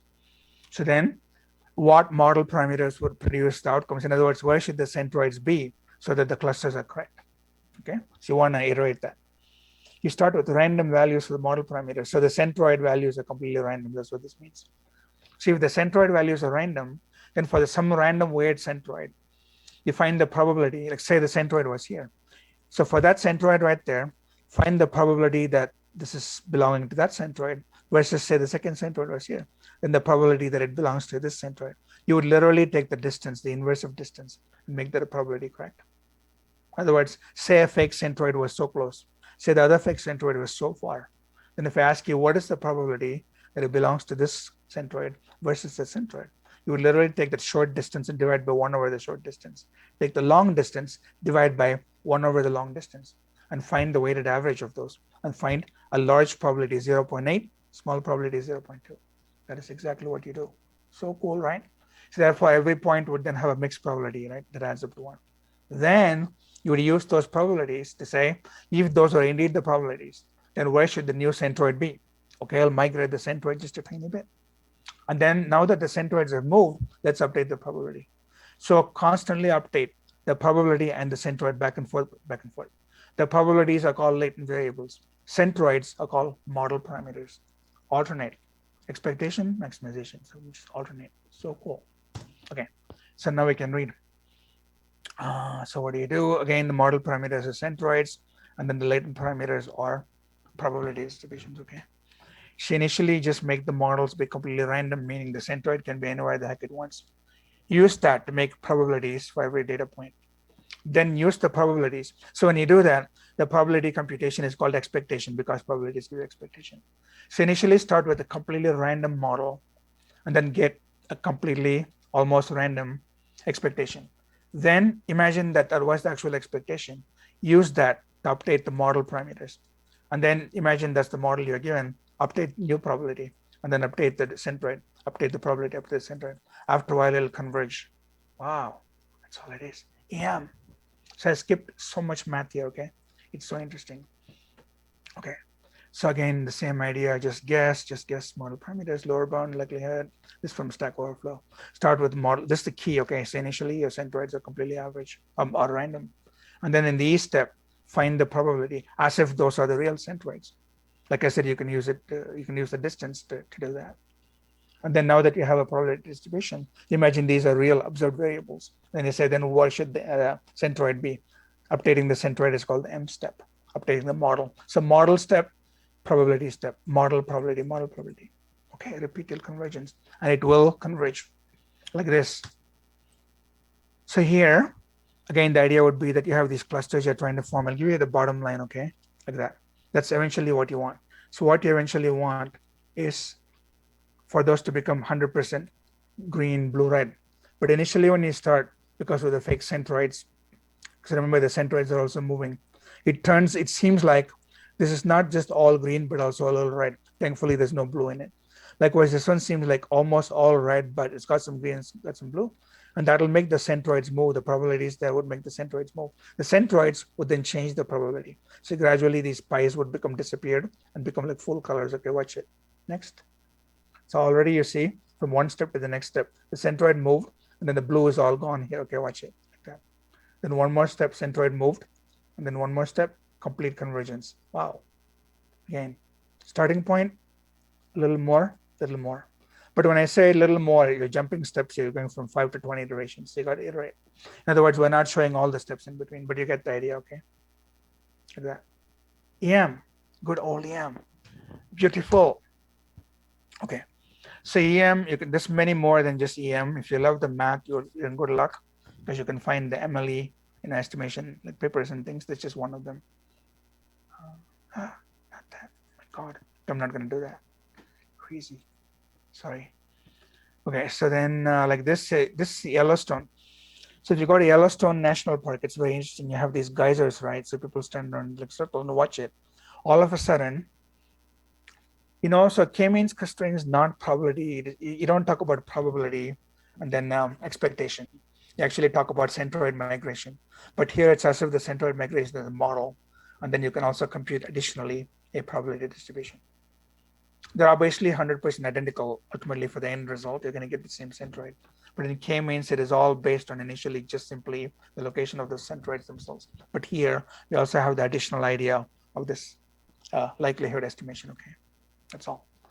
All right, so here what I was going to say was you want to divide the data into two parts and EM is going to help you do it. Initially, you see the parts are completely messed up, but after a while, after you converge back and forth, in other words, initially, you assign probabilities to these points and these points, except you have no idea what is yellow, what is brown. You mix them up. But after a while, the probabilities would sort themselves and there will be 100% brown, 100% yellow. What is showing you something very interesting. Why is there a separation?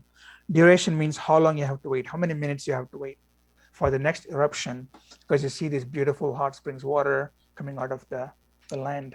Where the hell is that? Show it to you.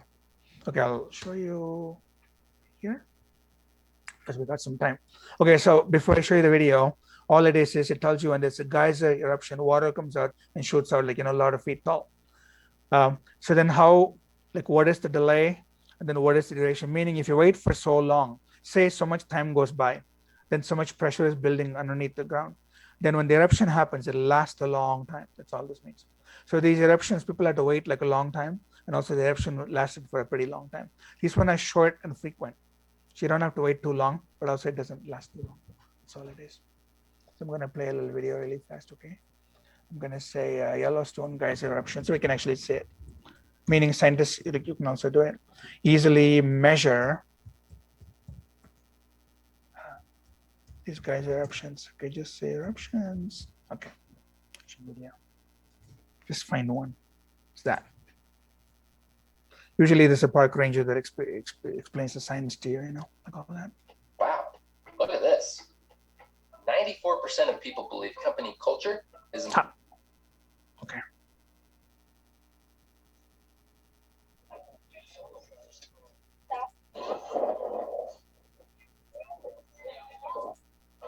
So all these people watch from pretty far away. Some of them you can actually get a lot closer, actually. So it's interesting. All right. All kinds of languages being spoken is actually very interesting. See, like right there. Okay. So you're just sitting there, right? And all of a sudden, that. So how long did it last? Maybe a couple of seconds. Yeah, exactly. So if you wait too long, right, there's so much pressure that's built up, and then it'll also go high. You can also measure the height, by the way. That's also another variable. So you can have lots of variables, but you can cluster them. The idea is you can definitely cluster them like that. So it's high and also lasts that long, obviously. Okay. It's almost like water waves in the ocean, the exact same thing. Sometimes ocean swells, give you like a pretty tall wave if you wait too long enough. Okay, so they're all based on similar principles. Cool. That's the idea we're talking about. But here the idea would be you can extra use probabilities to actually do the clustering. Then visually you show what the clusters look like. Okay, I'm going to keep moving. All right. So then you can use many algorithms for finding like all of this, and then MLE. I can actually just show you, just say MLE algorithms, okay? Because if you want the PDFs, that's what I would do. Then you could read up on a little bit more math like that. MLE algorithms. It's a whole family of them. Like all this, okay? Yeah. But I'll find you better PDFs, I promise. Maybe something like that. A little example. Okay. So then you got like all of that. So like that. That's what the math for that looks like. Okay. But the key idea to keep in mind would be that the initial model is completely randomly guessed. And then based on the model, as if it's a real model, you would then update your likelihood estimate. And then take the updated likelihood estimate, then update the model. So the model updates the likelihood updates the model. Then you go back and forth. And then hopefully they converge. Okay, cool. But this like more. All right, so now I can start to like wind this down, meaning tell you a little bit more about the other algorithms. But first of all, before we do the other two, classification, clustering seem pretty similar, right? But they're actually very different, because in classification, when a new piece of data comes in, like a new house to be sold, then you put them in buckets, like, how much should I sell the house for? What is your outgoing GPA? Or you label them literally, are you a short fruit or a short person? Or are you an oak tree? Whereas in clustering, there's no labeling. You don't have to call those clusters anything. The names don't matter. But then the idea is the piece of data will all belong together. The cluster matters. So it's not about labeling at all, okay? It's about grouping, really. So clustering is about grouping, and then labeling is about labeling or regression value calculation. So because in a parameter space, each cluster is distinct spatially. In 2D, when you look at clusters, visually you can tell that's a cluster, because there's a gap between them. Whereas in regression, in labeling, there's no gap between a banana and an orange, okay? In feature space, there's no such thing. They're just different characteristics. So in that sense, there's no obvious place to like draw lines between them, okay? So there's those very interesting distinctions between them. All right. So if a data was table, every row is called a sample, and each column, this is what I go back to many, many times, okay? This is what all of intelligence is all about: human intelligence, artificial intelligence, data mining, relational databases. It's all about the columns. Okay, what do you want to call? I give you a new ballpoint pen. What are different things you can tell me about it? How heavy does it feel? How shiny is it? How many colors does it come with? How dirty does it get pretty quickly?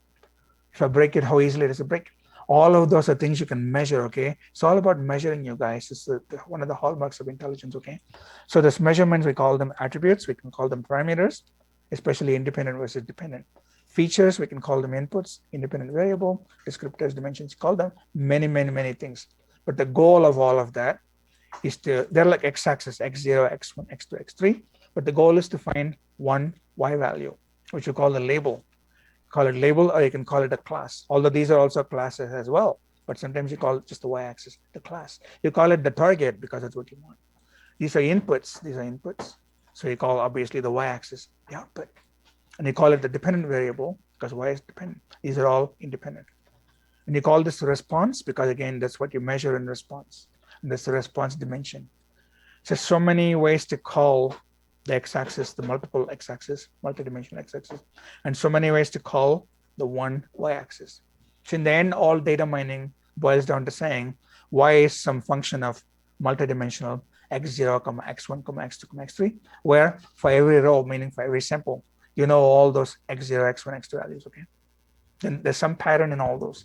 So please find the pattern, learn it. So when I give you a new x0, x1, x2, x3, x4, you calculate for me the new y, and I'll call you intelligent. Each sample, each row would be a single point in the multidimensional space. I feel so bad like not drawing anything at all. So I'm going to draw a little bit. It's a very easy idea, but might as well draw it, okay? So what I'm saying is this. Oh,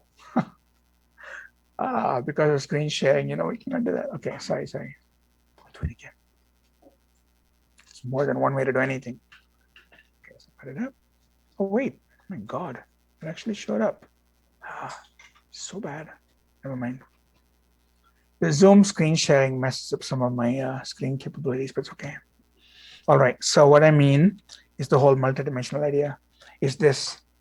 You have 1D, 2D, 3D, probably like 4D. So any point, say meaning this is something that I measure about, maybe a fruit size, maybe this how heavy the fruit weighs, maybe this how good the fruit smells. So every fruit would be just one point. Okay, that one point has some x value, y value, z value. This fruit over here, a different x, y, z value. This fruit, different x, y, z value. This one, different x, y, z value. So every sample, every new fruit would be some point in this multidimensional space. So the whole idea would be that if you cannot see those multiple dimensions anymore, or there's still similarities between all of these fruits, so they didn't call them round, small fruits, big, heavy, smelly fruits, bad fruits or something. You want to cluster them and label them. Okay, that's the whole idea. Therefore, every data point exists in multiple dimensions as just one point. They can be in 1D, just one point on the number line. In 2D, just a point on the plane. In 3D, just a point in some 3D space. And 4D, 5D doesn't change. So just one data point. And then you're trying to find distances between them. You're trying to cluster them. You're trying to group them. What? That's the whole idea. Okay. Okay. So let's make all this go away. Cool. Oh, it still didn't go away. Okay.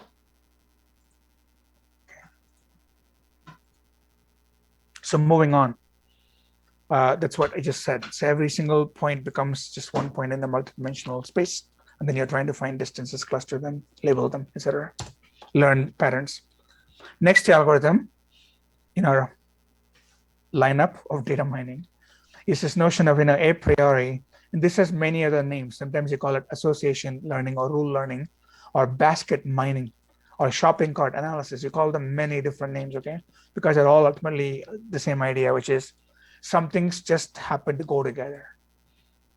For example, somebody that buys a bag of chips at Ralph's, especially near football season, right? Super Bowl, they probably are going to buy also a little can of like cheese dip, and they're probably going to get some soda as well. They're going to a party, just run into Ralph's and get chips, dips, and soda. It's almost like stereotypical. It's pretty comical, but it's so true. So during Super Bowl, you walk into Ralph's. They'll not need you to go all the way to where the chips are. Usually it's a snacks aisle. Right in the front, they'll have a new display just temporarily for the day, a big aisle of chips, and right near it, they'll have all the cheese dips. And right near it, one more, aisle that's got, or one more shelf that's got lots of soda that you want. So just grab and run, okay? Why do they know that? Because literally thousands of people, if not millions of people in the past, have done that over and over and over again. And once Ralph's knows that, they make it easy for you because I assume that that's probably what you're going to do. So I could be the lone person that just craves chips and I could walk in with a chip bag. They don't care about me. But the bulk of the people that come in are probably going to do that. So that is the notion of that kind of analysis. So given a whole bunch of data, what things occur just naturally together, naturally meaning human habits, you call them item sets. This is called an item set of size 3 because 3 things occur together. If I ask Ralph's data set, give me item sets of size 4, you can find it. It might be highly unlikely, okay? Maybe even smaller number of people buy chips, dips, and soda, and also like a fourth thing, maybe celery sticks or something, who knows, right? But it's possible. There's still a probability more than 0. But you throw those away. So if they occur in pretty low probability, you don't use them. But you'd use them if they occur so commonly that you want to help the consumer. Item sets of 2, size 2, they occur quite commonly. What are 2 things that a lot of people buy together at grocery stores, at, Rite Aid? Just start naming things, okay? There are so many things you buy as a pair. If you buy a toy, most likely you also need what? Many toys require, unlike Python. Exactly. Python's byline is batteries included because modules do everything, right? Yeah, so many toys helpfully tell you on the side, battery is not included.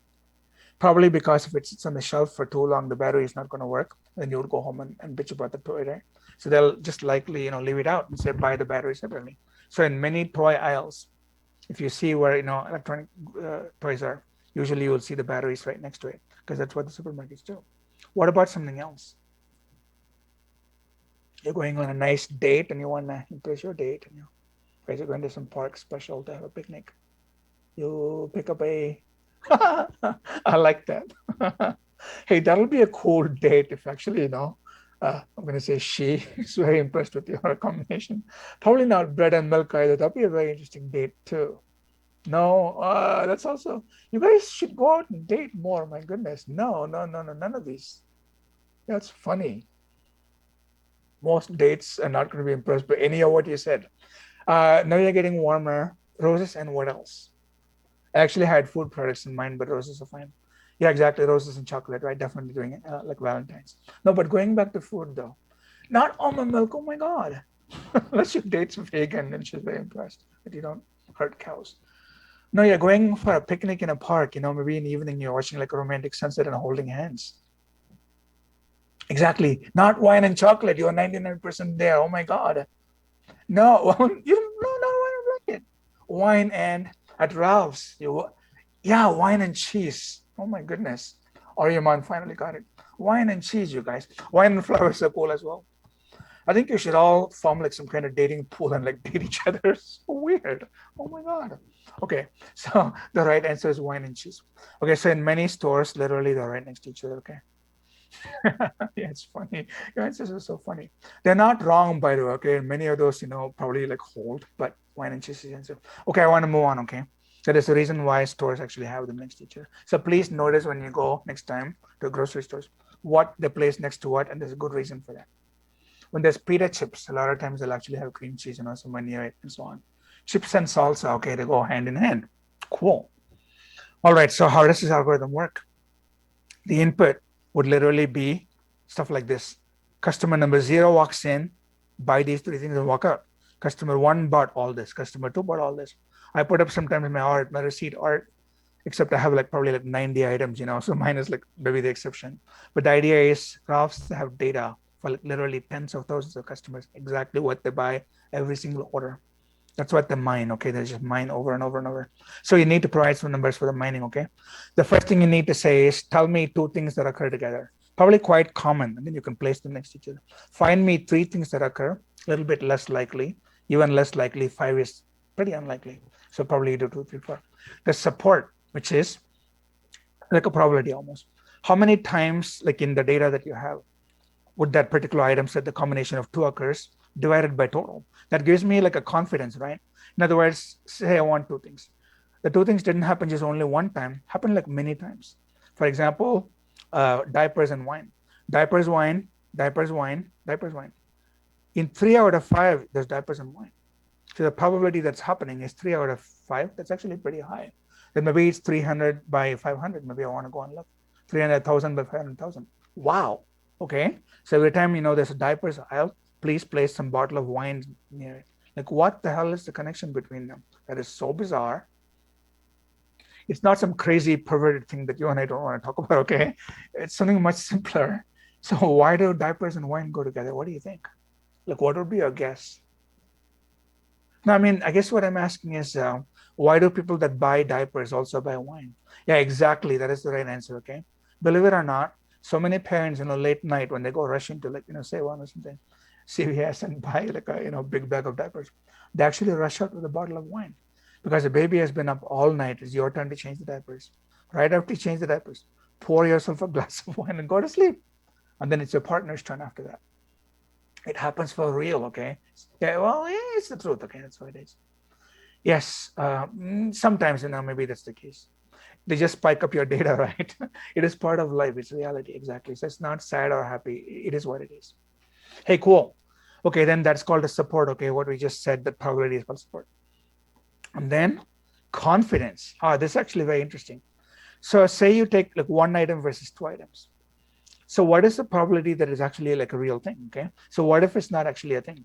Like an item being in a datum given another item. So what about the ratio of supports, okay? So the ratio of just diapers alone versus diapers and wine. You want to divide those ratios together. Then you're even more confident that it's a real phenomenon and not just some random thing that happened to notice, okay? Okay, so that is what it is. Let me tell you. Soy milk and diapers, it happens 3 out of 5 times, which is very interesting. So soy milk, diapers, 3 out of 5. Support for diapers alone, 4 out of 5, because look, there's 4 diapers out of 5, right? 4 out of 5. What if we divide them? So diapers, wine versus diapers. So the soy milk just said wine. Okay. Okay. So if you divide them, 3/5 over 4/5. Sorry, I made a little mistake there. So in other words, you're trying to wonder if this is a real phenomenon. So find out how many times diapers wine happen, and then how many times a 3/5, and then how many times diapers happen, 4/5. So divide 3/5 or 4/5. The idea would be that 5 would drop out. So it doesn't matter how many items you actually have overall. It's 3/4. So 3 times the combination, and then 4 times just by itself. And that is the probability that when you buy diapers, you also buy wine. That's the number that the store manager looks for. So anytime that number is pretty high beyond a certain threshold, then they're sure that if they buy wine, they also buy diapers, okay? In other words, what we're saying is, here we have 4 wines and 3 diapers and wine. So that's 3/4. That's pretty cool. That's why it's almost like, given wine, what is the probability? It's also, diapers and wine, 0.75. Cool. So then you input all those things that I just told you. The algorithm just crunches the numbers and gives you exactly the results you're looking for. Then it's up to you to do whatever you want with it. So what can you do with it? When you buy wine, or when you buy diapers rather, you didn't buy wine. Surprisingly, the coupons that they print would be for wine coupons. Wow. Or you bought shampoo, but you didn't buy conditioner. It's the exact same thing. They give you conditioner coupons. Or they give you a discount for the next time. It's very interesting, okay? This is exactly what a recommendation engine does. So Netflix would have exactly the same kind of data. What kind of movies and TV shows are watched together? So in your lineup, you only put this, for movies to watch. They'll helpfully queue this up for you. Wow, cool. So recommendation engines can do exactly the same thing. That's same idea, okay? Okay, this is a little bit more involved. You can read, but here the idea is this. Imagine Ralph's doing this, okay? Every customer at Ralph's, everything ever sold at Ralph's. In the last month, did the customer buy it or not? Wow, a binary Boolean 0 or 1. It's a massive table. Netflix, 100 million clients, customers, 100,000 movies and TV shows that they have. Last week, did Sati watch Star Wars or not? Wow, 0 or 1. So you can go and mine the data, okay? It's an unimaginable amount of data you can mine, but that is why they hire you guys. So you can do this in parallel. Okay, so it's all about associations, okay? It's very cool. Sometimes the association might be 100%, okay? So when you see B, you will also see C. When you buy B, you will also see C. B means C, B means C, B means C. But not necessarily the other way around. When you see a C, you might not see a B. Sometimes you'll see equally both ways, then they're 100% correlated. But usually not. Every time somebody buys a laptop, maybe they also buy a laptop bag, but not the other way around, stuff like that, okay? Or you buy a laptop at Amazon, you probably buy an extra battery, things like that. Sometimes you just want to buy the battery, but obviously not the laptop, battery broke. So think about all these real world examples, but I'm going to skip, but that's all it was. It's all about co-locating or co-marketing, meaning co-coupons. That's the actionable result you can do. And this is real, it totally works. Recommendation engines. It's called collaborative filtering. Collaboration means, again, all the other people, if they did this, they also did this. You are the only person, when they all did that, you did this as well, but you didn't do that. So you should be like them. So watch this movie. Collaborative, everybody. As opposed to what is called content filtering. Content filtering is you forget about other people. You say, Sati read last year so many books on calculus. It's about the actual math content. A new book on calculus came out. I should probably send them that. They do this all the time when I go books on computer graphics, right? I see all the brand new CG textbooks because they know that I buy CG textbooks. Then it's not about other people, although they could do that as well, but it's based on the fact that it's a CG textbook. So if you look in the content, like how many calories, what subject is it, what, that is called content filtering. If you look at other people, like shopping carts, it's called collaborative. You can obviously combine them. In real world things like Netflix, they combine both of the filterings and give you an even better recommendation. Neat. Okay, linear regression. So I'm slowly chomping my way through like all of these, and trying to entertain you and saying, wow, these are so much fun, these algorithms. So I showed you classification, like trees and SVM. I showed you clustering, like k-means, and then expectation maximization. I just now showed you association. Now I'm going to show you regression. Regression is the most tightest of all, meaning you can actually find an equation. See, there's no equation in EM. Clusters don't have equations. There's no equation in trees. There's no all this, right? There's also no equation in associations. It just happens to associate. But here, you actually will have an equation. So all you find in statistics textbooks, okay, given X and Y, find the straight line that fits between them, as long as you assume there's a straight line. Okay, so given y that depends on multiple x's, okay, it's multilinear, but forget all this for a moment. Just imagine simply one dimension x. It looks like this. So imagine high school GPA versus college GPA after you graduate. USC would have this data for all the freshmen that graduated from USC after year, decade after decade. They know for every person who graduated what the incoming GPA was. You know, these high achievers came in with almost 4.0 GPA. And then when they left USC with their MBA, you know, whatever degree they stayed for, they got, again, pretty high perfect scores. These are the high achievers. They'll always be like that. And then unfortunately, there are people, you know, that really should probably like not be at a competitive place like USC, but they make their way in. And sadly, when they leave, the GPA is also pretty low. And then in between is in between. There are these people that surprise you, okay? They're so glad to, you know, be in. And then they, you know, work their butt off and they actually get a pretty good score. And then conversely, there are people that come in with a good GPA and like basically drop out. See, that almost didn't happen. But the idea would be that most people follow this line, right? So you literally find this line. This line has a slope of m. This has a y-intercept of c. So through all this data, find the best line so that for that line, all the other actual data points have a minimum error bar in the vertical error bars, meaning this is the real y. So for this real x, that's the real y. But that is the prediction. So that's the error, right? So you want to find the pink red line that minimizes the error for all your data. It's like classic, okay, error minimization. And so you find that line, meaning any other line will not do. So for that line, you might have an equation like outgoing GPA, which is, you know, USC GPA equal to high school GPA times the slope. The slope for this seems to be like less than 1. I'm going to say the slope is 0.8. So 0.8 times high school GPA plus 2.4, literally. I can write out an equation. Then the equation becomes like an AI equation. Then you throw all this data away. So a new person joins in this fall. Then you ask them what the GPA is. You can almost predict exactly what the outgoing GPA is going to be. They probably don't need any help. But then people like these, they're going to say, you know, I'll give you after evening courses, they're free. Are you willing to get some free tutoring? That's how they can tell who is likely to fail, okay? It is purely based on past data. All right, so all you're finding from past data is M and C. C again is this y-intercept where it cuts the y-axis. Because when x is 0, that goes away. You want y to be equal to c. That's all it is. And M is the slope, tangent of this angle, okay? Here's a positive slope. If the line goes this way, you're gonna have a negative slope. Okay, just classic drawing in air. Sorry about that, but that's all it is. But now the amazing thing is we can do this in multiple dimensions.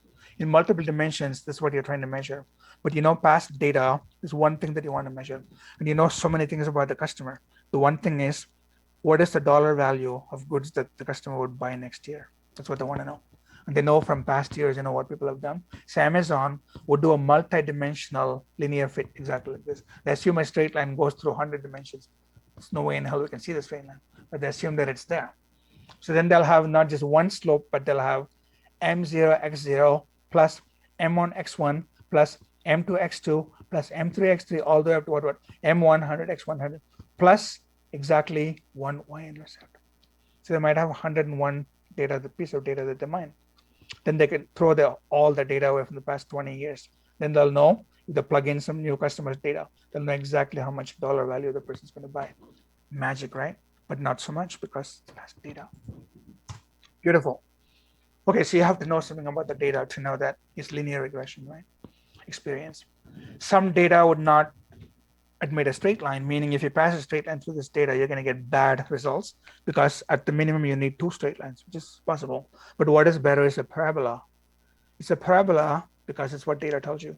When you're pretty young, when you're 2 years old, your parents put you on a high chair, right? Strapped you on a high chair and put Dora the Explorer, Dora, or Little Einsteins. Going through the space, Little Einstein. See, something like that, right? So you watch a lot of television, or you watch Sesame Street. You watch what do we watch? Then you go to college, and who the hell has time for Netflix binging? Leave me alone now. Okay, so you have no time to watch anything, and this is your middle age. You're trying to prove your worth in the world. Your television watching almost goes down to 0. 2 hours. Wow. Okay, so you get old, go to retirement home. You almost become a child. They plop you on a high chair, put a bib in front of you so you don't drool, and you watch endless reruns of I Love Lucy. You know, what do you watch when you're little? Johnny Carson show, David Letterman, same Saturday Night Live. It's the same idea, right? So it's a nice little parabola. So if it's the parabola, a parabola would be y equal to ax squared plus bx plus c. So a, b, c, you need 3 parameters that come from the data, and you don't need data anymore. And then given any age group, you can predict how much time they lose by watching television. In other words, you fit the data. That is called nonlinear regression. There is no straight line. Easy, right? So far, so good. Easy. Cool. Now you can do the same thing. The 2 parameter just means x0, y0. So you can now have 2 independent dimensions. Like these are different people that work somewhere. How many years of schooling did they have past 12th grade? Did they drop out of 12th grade, or did they go to undergrad, grad school, PhD? And then how senior are they in the company? How many years have they worked? And what you're trying to predict from past data is every single person is one actual person. How much money they're making. So the z-axis is the money. Again, the same idea. If you give me all the red dots, I can pass this sheet mathematically, and the sheet would be the 3-dimensional version of this 2-dimensional parabola. So you'll have more equations, you'll have more parameters, right? You would have ax squared plus bx plus c plus dy squared plus ey plus f xy plus g x squared y squared, all the cross terms, right? And then x squared y squared x. In other words, it's a basic classic 2-dimensional extension of this. So more parameters to learn. But then in the end, you're doing the exact same thing, which is you get this blue surface. And the errors, see, that's the error. The surface is the best surface because those little black lines are the errors. You pretty much pass through all your data points. Then a new employee comes and joins your company. You ask them, what is the seniority in your previous company? How many years of schooling do you have? I can then predict your salary. I can determine a salary to offer you. This is exactly how they offer salaries to incoming people. That's pretty cool, right? It's a good thing. We'll take a break very soon, okay? For a 5-minute break. Okay, once again, this data clearly tells you, because see, if somebody comes in with this much experience, seniority, right? You pay them very little money. This person comes in, you almost double this person's salary. But still everything is reasonable. If they yell at you, sorry, this is what data tells us. I cannot give you possibly so much more. I'm not trying to fool you by giving you so little data. Okay, so then that is the notion of nonlinear in this case. You can have a parabolic surface if you want, or you can have multidimensional linear as well. Okay, anything is possible. You just have to know what the data shape looks like. We should stop now and take a little break. 7:02.5, so maybe 7:07.5. Okay, 5 minutes. You guys come back.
All right, 707.5. Cool. I'm gonna share my screen.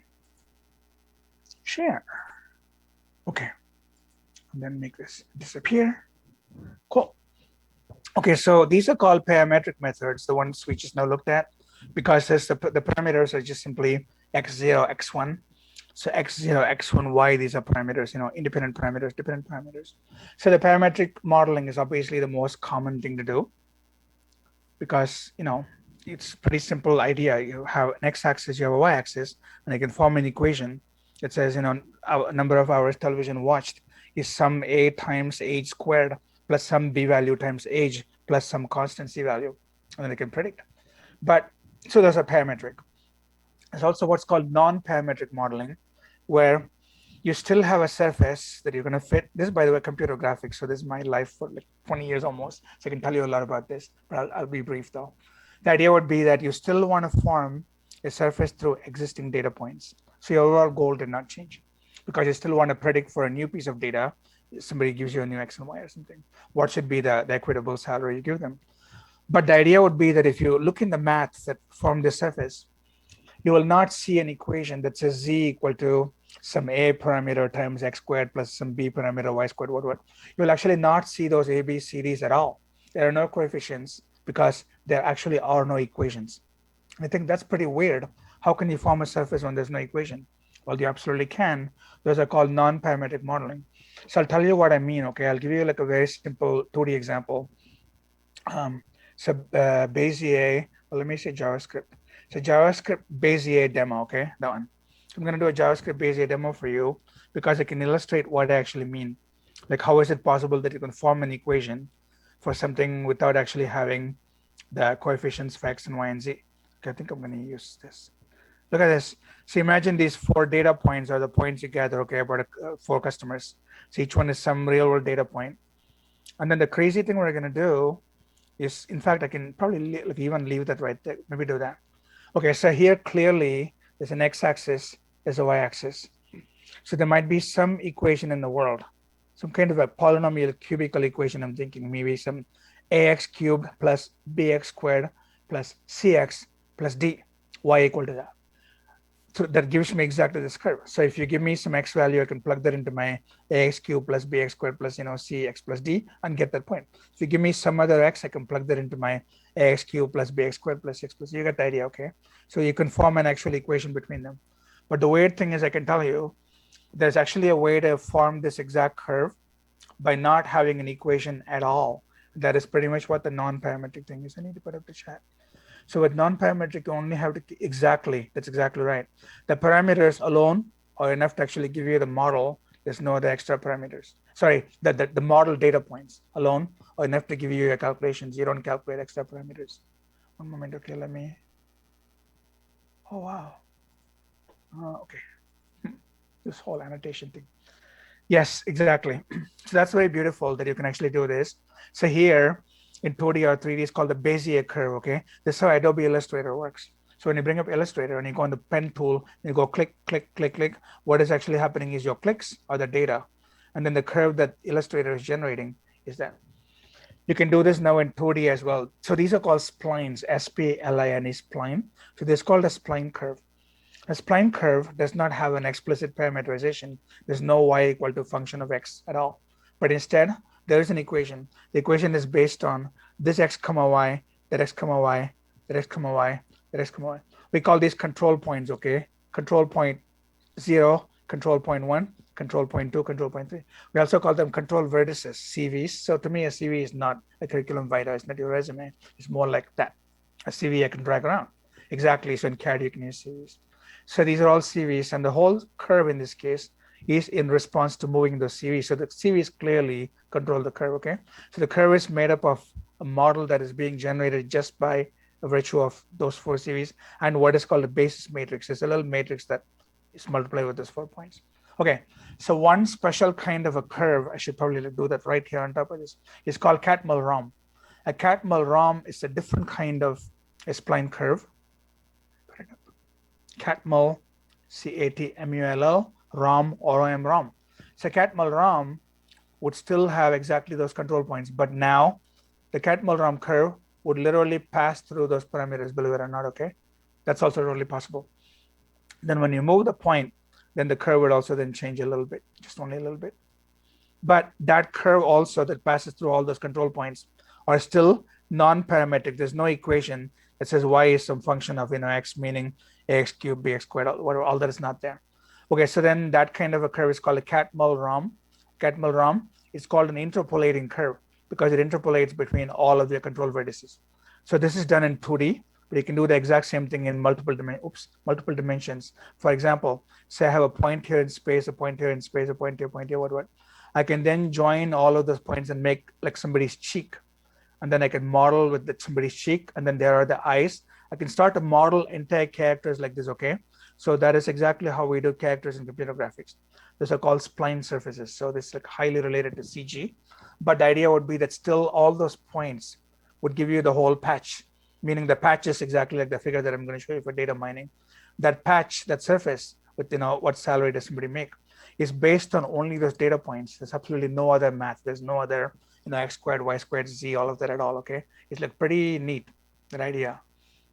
Okay, so then that's what you need to carry from here. The fact that splines can be used to model data. So I'll show you spline patches or spline surfaces. It's the same idea of splines that I showed you, but now it's used in higher dimensions. See like that, okay, what I try to draw. Those are your spline parameters, meaning those are your control vertices. And the shape is being generated in response to those control vertices. One more example. These spheres are what you specify as your data, and the surface is what's automatically being generated. There's no explicit equations, okay? The equations are all hidden in those points.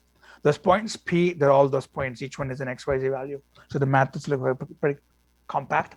It looks a lot like machine learning math, by the way, because it's the same kind of summation, same matrix multiplication. That is why the GPUs that we use in graphics are now used in machine learning. As we speak, there's the GPU technology conference that NVIDIA is putting up, attended virtually by 100,000 people. Probably 90,000 people are all ML people. Initially, the conference 20 years ago was 100% CG people because we took those chips and did all this in real time. But now the ML people are saying, give me those chips because we have the same math. Okay, it's the same idea, you guys, okay? You specify control points and they can form very complex surfaces. And the idea would be that when a new piece of data comes in, you would then put it back on the surface and find out what Z value pops up, okay? But no X and Y coefficients exist. Therefore, they're called non-parametric. That's all I want to tell you. Okay, it's fun. Right there. So it's called a spline. This one is called a thin plate spline. In fact, that's a Catmull-Rom spline. A thin plate spline passes through pretty much all the data points, as you can see here. So the yellow surface, all the red dots are pretty much sitting on it. The error is almost zero, which is beautiful. And then a new piece of data comes in, and I can predict what the Z should be, just ask the surface. The one problem might be that if you're not careful with your math, you might get extra wrinkles. Say there's a depression. It means artificially you will think that you will pay somebody a lower salary because it was a dip that the data did not give you. Or even worse, say there's a bump unnaturally. The algorithm tells you to pay the person more money than you should be paying them because it's not what the data tells you. So like this, okay? So when you have these extra kind of valleys, see there's a little peak here, there's a valley there. That's a poor spline curve. But you can guard against that, okay? You can make good spline patches so that this goes away. So you want the best spline patch. Okay, so that's all. That's called overfitting. So overfitting means you don't really want the spline patch to pass through every single data point at all. This is like a student who learns every single slide that I ever have in every single lecture, and that is all they know. They know nothing else. They pretty much verbatim spit it out. That's a bad student. It's called overlearning, overfitting. Underfitting in data mining, machine learning is the exact opposite. A student who absolutely pays no attention to anything at all, never came to class, never watched my videos, shows up for the exam and 100% fails everything because of no clue what the hell is going on. That is called underfitting. So underfitting is bad. Overfitting is also equally bad. You want a good fit on the average. It passes through the data points. Some error is okay. Cool. Okay, so that's where the bad fit comes from, overfitting. Moving on. Logistic regression. So this is also a classifier. It's a regression now, but it's called regression. It's a classifier. And it's a very interesting nonlinear classifier. The classifier, the equation looks exactly like this. The classifier's equation is actually right there. X is just simply X, Y is Y. 1 over, already this 1 over inverse. A plus B. A is just a constant that just shifts everything like, a little bit. And then B is a multiplier. E is exponent standard 2.718 minus C. C is also a coefficient. So A, B, and C must be learned from data, okay? So X is your standard x-axis. But what this all together does is gives you this beautiful S curve. This is called an inflection point because here the curvature is positive. If I drew a circle, the circle's center is probably like on this direction. But look here, the circle's center is now all of a sudden crossed over. At that point, there's a curvature change. There's curvature of 0 right there. This is called positive curvature. Okay, imagine if you bend the circle this way, say you call it positive curvature. This is then by definition negative curvature. So when negative curvature crosses over to positive curvature, by definition there has to be 0 curvature, a locally flat line. All this is a complex way of saying it's a very cool S curve with an inflection point. That equation gives you that. It's beautiful. You can center it and make AB all be 1, 1, what, okay? So that it's much, much more symmetric like this, where exactly down the middle, you have a Y value of 0.5. At the very extreme, this is asymptotic, by the way, goes out to infinity. So after a while, you get like one beautiful 1. And then on the other side, if X becomes extremely tiny, it'll go down to -1. That's possible to do, okay? So in ML, we use this a lot. In ML, this one is called a sigmoid curve. Wow, that's what the sigmoid is, with a exponent like that. You can have a different exponent with something like e raised to minus x minus e raised to x over e raised to minus x plus e raised to x, something like that, right? That is called tan hyperbolic. It's sine hyperbolic divided by cosine hyperbolic. It's called tan hyperbolic. The shape looks a little bit different, but overall you'll get almost the same deal. So that's an alternative to sigmoid, okay? So there's two kinds of what are called activation functions, which I'll tell you to also. But right now, this is not about activation. What it is it is simply a way of beautifully classifying along the y-axis something that is below this middle point versus above the middle point, meaning you can use this as a binary classifier. Say you want to use this equation as a binary classifier. You take the x value that somebody gives you, plug it in the equation, and see if the y value that you get is lower than the inflection point or not. If it is lower than the inflection point, call it class B, meaning maybe bad people, bad student. Then call this good people, good customer. Literally the midpoint. Or you can divide this whole vertical range into 3 parts if you want, and say class A, class B, class C. You could do what's called multi-label classification. So you can use this regression equation for anything at all, okay? But then the magical thing is this. Because of this exponent, the x range can be quite large. X range can be negative infinity to infinity. Incredibly, the y range will always be pretty finite. In fact, in this example, it'll be exactly between 0 and 1, the y value. That's incredible, okay? Because see, 0 is the lowest value that you can get. It rises from 0, goes all the way up to 1, and it passes through the half in the middle.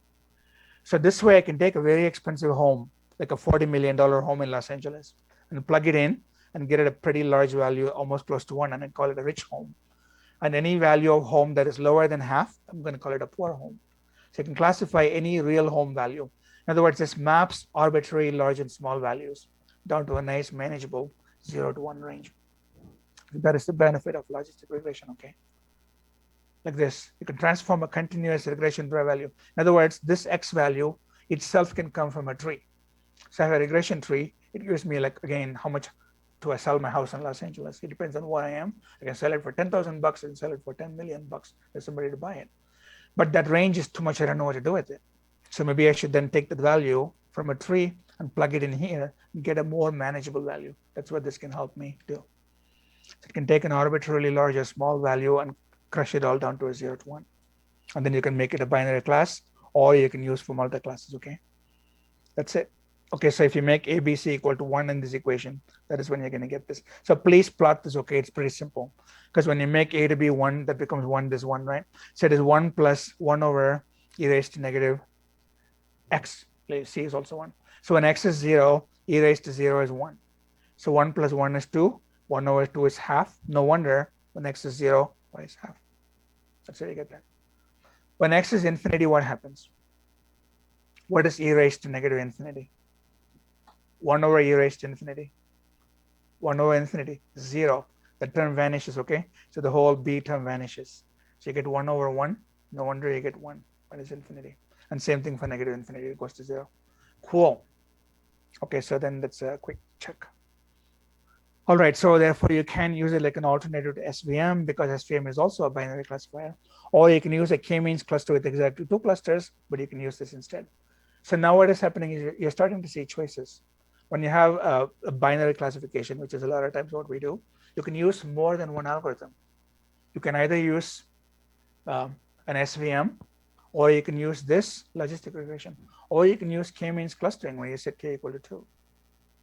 And sometimes each of those 3 algorithms I named you might give you a different answer. Again, remember this binary A or B. Maybe one of them gave you answer A. Maybe the other 2 algorithms gave you answer B.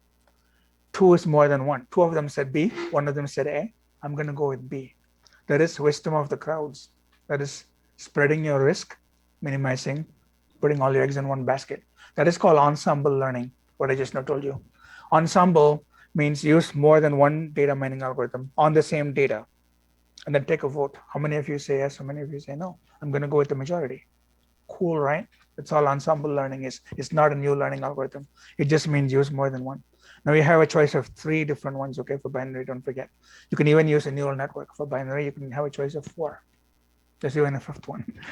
There's many ways to do binary classification. Okay, for now, this should be enough. Ensemble learning, what I just now told you. You can take the same training data set, meaning same initial data, and form a tree, form a SVM line, form a cluster, what, just form it all. And then take some new data coming in and pass it through all your algorithms. And then if you get all of them to say the same answer, that's amazing, right? 100% agreement. But sometimes that's not going to happen. 4 out of 5 might tell you one thing, and only the 5th one tells you something different. Throw that away. Sorry, you're a minority. Yes or no? Which is why it's nice to have an odd number of them. That way you'll always have a majority, okay? You'll never have a split. Cool. So that is called boosting. So an ensemble is a way to boost the resulting score, meaning the resulting accuracy of your prediction is boosted, is increased by having more than one algorithm answer you. Because if you only have one algorithm, maybe it's badly trained, the data was bad, so it's heavily biased, okay? So you get wrong answers. But it's highly unlikely that 5 algorithms are all going to be biased. It's called a combination learner, ensemble learner. Ensemble means multiple. Because you want to ask more than one person, get a second opinion, the doctor. Because you want to minimize, eliminate variances between the learners. Okay, so that's enough right there, ensemble learning. But you can actually make this even better. That's called AdaBoost, adaptive boosting. So in adaptive boosting, initially, suppose you have 5 algorithms. You think that they're all equally likely of giving you a good or a bad answer. Meaning you take the 5 results with even 20%, 20%, 20%. You weight them equally, the results. But over time, you might notice that one of those 5 algorithms always seems to give the right answer. Wow, that's a pretty good classifier I have there. Maybe I should make its weight be higher. I noticed that another algorithm always gives me the wrong answer. What the hell is up with that? I should maybe lower its score. So over time, I can change the ensemble weights, okay, based on more feedback. What happens after the ensemble predicts something? That is called adaptive boosting. Boosting means changing. Adaptive means over time you're changing. You change the individual learners' weights over time. That way you get even better accuracy. So the bad ones that give you bad decisions, they're only 10% worth. Okay, the ones that are better, like your tree, might be like 60% worth. So that's neat. Okay, that's all. So therefore, you can just change it over time. Then that's called adaptive boosting. There's something called bagging. So you notice all these terms in data mining, things like ensemble learning, bagging, boosting. I told you what boosting is, change the weights. Bagging is called bootstrap aggregation. So here, it's the opposite of this. So here you have the same data set, but then you have multiple algorithms, and then you would change the weights over time. But now you take your whole data, you take your initial data, and divide the data into multiple piles, say 5 piles of data, 5 individual piles of data. You form 5 mini algorithms, meaning an algorithm from each of your 1/5 of your pile, and then use them all together. And even more amazing, there's 5 algorithms for your 1/5 of the pile each time. Make them be the same algorithm, meaning tree, tree, tree, tree, tree. Rather than make one giant decision tree with 100,000 data points. Instead, 20,000, 20,000, 20,000, 20,000, 20,000. One tree, second tree, third tree, fourth tree, fifth tree. It's almost like I have 5 independent data sets. When I have 5 trees, it's called a forest. It's a forest of trees. Cool. Now I have something called a random forest. A new piece of data comes in, pass it through all the 5 trees, and again, find out what each tree is saying. Say the numerical predictions, okay? Like you sell the house for so much, sell it for different. Oh, no, sell it for this much. No, don't listen to all of them, sell it for this much. I'll take all your average. Cool. So that is called bagging, bootstrap aggregating. So you simply do the bootstrap. So bootstrap resampling just means, again, divide your data into multiple piles, okay? So then they're basically like variations. The same model, meaning same tree, but you have different data, input data. They're considered variations. Then you can combine them, literally average them if you want. It's called random forest. So one of the trademarks is called random forest. What I just now told you is this idea of doing bagging right there, like this. So grow a forest, and you can have like a data value for how much each tree should have. So that way, if you have 5,000 data points, then divide by 500, you're going to get 10 trees, okay? Like in one tree, have no more than 500, for example. Then that's all you do. So mini tree, mini tree, mini tree, new data comes in, pass it through, pass it through, pass it through, combine, result. That's it. Neat. So this one is now called random forest.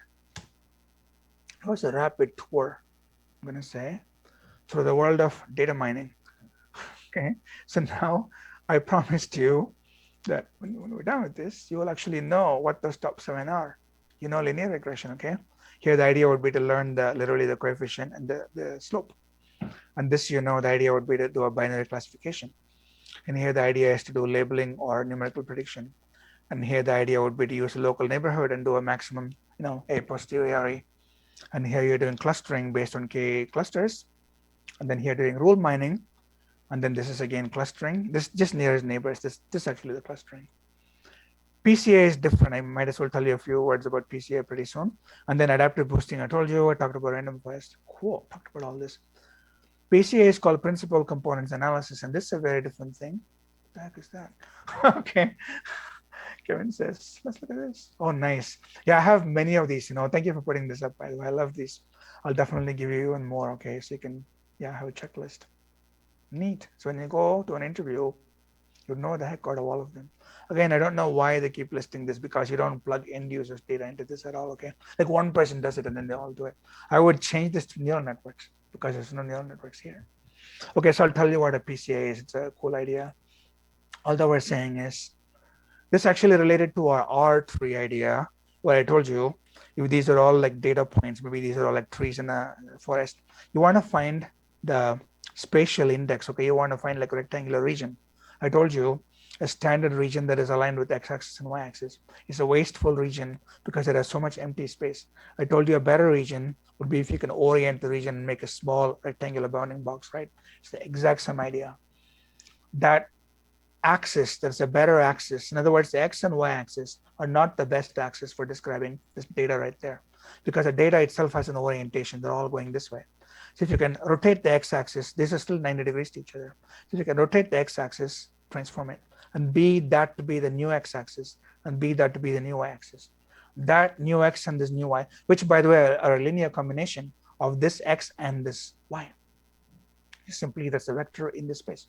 So combine this I and this j and make this be something like 4i plus 3j or something, right? And likewise for the y, make up something with the I and j. Okay, that's a much better axis descriptor because the data are aligned. Again, if you project, the idea would be that if you actually project all of those, then that's a much simpler, smaller projection. The height is much smaller to project compared to a projection here when you have a taller height. That's all. So among other things, what you can use this for is to throw away axis. Like I just now said, suppose there's an x-axis and a y-axis and also a z-axis. And you think, I don't really want the y-axis. The easiest thing I can do is just delete the y-axis, okay? That's basically like projecting. But if you delete the y-axis in this example right here, it's wasteful because the data is not aligned this way. But instead, if I modify the axis to the new axis looks like this, and the new y looks like this, then in that new axis, I can project all of them so that your data would end up in different points on this number line. That's a much nicer projection, lesser error compared to projecting over here, where you throw this y away, they all end up in this number line. In other words, if you take the raw data and do a raw projection, That's a bigger error compared to a transformed axis and a transform projection. It's a much better projection. Therefore, I can throw one axis away. So I can take 10-dimensional data and do one projection based on PCA, 10-dimensional PCA. And now I have a 9-dimensional data distribution. Then I can do one more PCA and do project one more time and get an 8-dimensional data. So I can come all the way down to 2 dimensions, and then I can visually look at it. But the beauty is those 2 dimensions I can visually, I'm looking at. Did not actually throw away those other higher dimensions. Those dimensions got folded in when I made this new 2-dimensional axis in the first place. That is the beauty of all of this, okay? Thank you. Yeah, so then this notion of doing a principal components is you're not actually throwing data away. You're just more like doing axis transformation, so that when you're getting rid of those multiple dimensions, you're still making use of them somehow. And the bigger question, you beg the question, why the hell do you get rid of axis anyway? Because the more axis you have, the more computation it takes. Plus multi-dimensions, like 5, 6 dimensions. You can't even see what your data looks like. So at some point, maybe you want to see it in 2D. So do a PCA, then use the result for anything. Do neural networks, do decision trees, do clusters, do anything you want. That is why I'm telling you, this is not like an end user algorithm. You don't plug somebody's GPA into this, okay? So I would not call this directly a data mining algorithm. It's more like an enabler. It is a data pre-processing. It's a preconditioning step is what it is. Okay, wonderful. Hey, without missing a beat, we're going to talk about machine learning, because I promised you it's going to be great. Okay, so meanwhile, I hope this 100% clear to everybody. The basics, you can always go dig even more if you want, but there it is. And every single thing that I mentioned, they're all based on past data. Without past data, none of this exists. And they're all models, okay? The random forest, they're all like tree models. In a decision tree, the tree is the model. In the SVM hyperplane is the model. The k-nearest neighbors, the data itself distribution is the model. It's a lazy model. There's no model. You found the model at runtime. And then in naive Bayes, again, this, the actual model is the prior probability distribution, and also within your sampling circle, the values that represent. Cool. And then the classifier then kicks in, and then clustering, the clusters are the model, the centroids are the model. And then in hierarchy, the extra hierarchies are also the model. And in EM, once again, the same thing, the clusters are the model. And then, then these are all, in a priori, the model would be the item sets, like what is all purchased together, with what probability. You get every single one of those things from the data. That's what's magical, okay? So no data, this all just 100% vanishes. There's no intelligence, there's no learning, nothing. So learning means calculating that. That's what learning is. So I'll tell you some jokes and some things to move on. There's someone called Julia Pearl. He talks a lot about causal reasoning. So for him, AI is all about forming hypotheses, like why did that happen? How can I explain that? I don't think the human brain does that, so I think he's way off, but he won the Turing Award. He's a Nobel Prize winner. I'm not, but I'm still going to contradict him and say I don't think he's right. I'll just say that for the record, okay? Put it out there. Because, that's how he thinks. He's got the book of why, but I don't think that. Anyway, so one thing that he does is he says, machine learning is just glorified curve fitting. So I'm going to agree with him on that because I say the same thing. People that talk about bias in data, because it's all about data, they call machine learning racist linear algebra. It's weird. They call racist linear algebra. So there was actually a tweet that somebody made, became a meme, okay? Yep. So like right there, proposed to rename machine learning to racist linear algebra. It's like crazy stuff. There's some lights in there. Show you the picture. Anyway, so I'm going to talk more about what we did, especially about NNs, okay? Doesn't even say that anymore. Interesting. I'll try one last time and then move on. So I'm going to talk about neural networks. That's the one big thing we left out. It's a classifier, although it can also do calculation, okay? But the question is, how good is it? Like all of that, start telling you. Okay, that specific tweet went away. You can find it, okay? Just go to Twitter, search for it. Okay, so let's go there and just do it. Neat. I want to tell you, it's one of my favorite things in the world to think about. I practically obsess. I won't click on it because you'll be shocked at like things that are right there. I just will not click on it. For close to 20 years. more. I thought about AI and I desperately wanted to succeed. In 92, way back, I worked on AI. I worked on a project called the Psych Project. The Psych Project, right? Type it here. The Psych Project is the world's largest symbolic AI project. And then its conclusion was symbolic AI 100% died. That I worked there. Okay. So it didn't work, meaning artificial intelligence is not. Yeah, exactly. Well, it's more like a complement of expert system. Expert systems are too narrow. The idea would be that psych then knew everything else, the common sense reasoning. The analogy is you eat a chocolate chip cookie, expert systems are the chocolate chips. And the cookie batter is common sense. At least that was the theory. Common sense was the glue that held all the chips together, that held all the expert systems together. If this was an expert system about credit card fraud, this is an expert system about oil drilling. This is an expert system about cancer detection. This is an expert system about global warming. You know what? There was no connection between what can an oil exploration system possibly talk about with the credit card authorization system, right? So the hypothesis was the psych hypothesis was that they all are based on what is loosely called common sense. So the psych project went to find it, except it failed. So I personally can tell you, psych is horrible. There's no such thing as common sense. Common sense is an illusion. This guy is the one that founded psych. I worked with him. So the whole thing was a very bad idea. They should have never tried it. But so I worked only for 1 year, a 10-year project. $30 million was spent over 10 years. I think it's down the drain. It's too bad. But we had to do it to find out. I would save the $30 million and not even do it. I would still say it is going to suck. Okay, so I'll start with all that. Anyway, so Judea Pearl talks about ML being a glorified curve fitting, because it's actually what it is, believe it or not, okay? Ultimately, when a neural network is trained, what results with all those neurons, with all the deep learning, with all the TPU, with all the TensorFlow, is one giant equation. There's no random numbers, there's no variability, nothing. It's a simple equation. You can write it out. The equation will have like many billion parameters.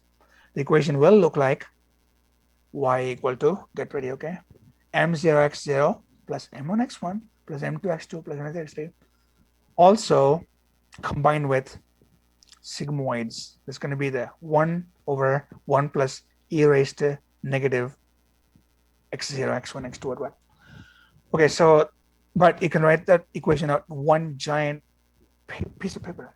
And that is all a self-driving car is, believe it or not. After all the hype is said and done, a self-driving car is a giant equation, which when you plug in data, your real world data, your new x zeros and y zeros, which is what does the traffic look like outside the car? Somebody's crossing the street. It runs through the equation. It's an equation. And it predicts your y value that says a child is crossing the street. So hit the brakes. Or there's a red light coming up, apply the brakes. There's nothing more, nothing less. Do not call it intelligence because it's crazy. Zero intelligence. An equation that has slopes and y-intercepts and sigmoids cannot possibly be intelligent. It's an equation. If you call that intelligent, then my simple linear equation that is y equal to mx plus c, the one that says high school GPA, college GPA is a factor, I'm going to call that intelligent. And you just laugh at me. Or my square root finding algorithm, I'm going to call it intelligent. Those things are not intelligent, okay?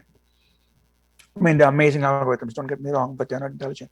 In the meanwhile, start here, and then can it see, can it hear, can it read, can it move? There's just a very fun little thing you can go through afterwards, okay, to see like what is AI and what is not AI, okay?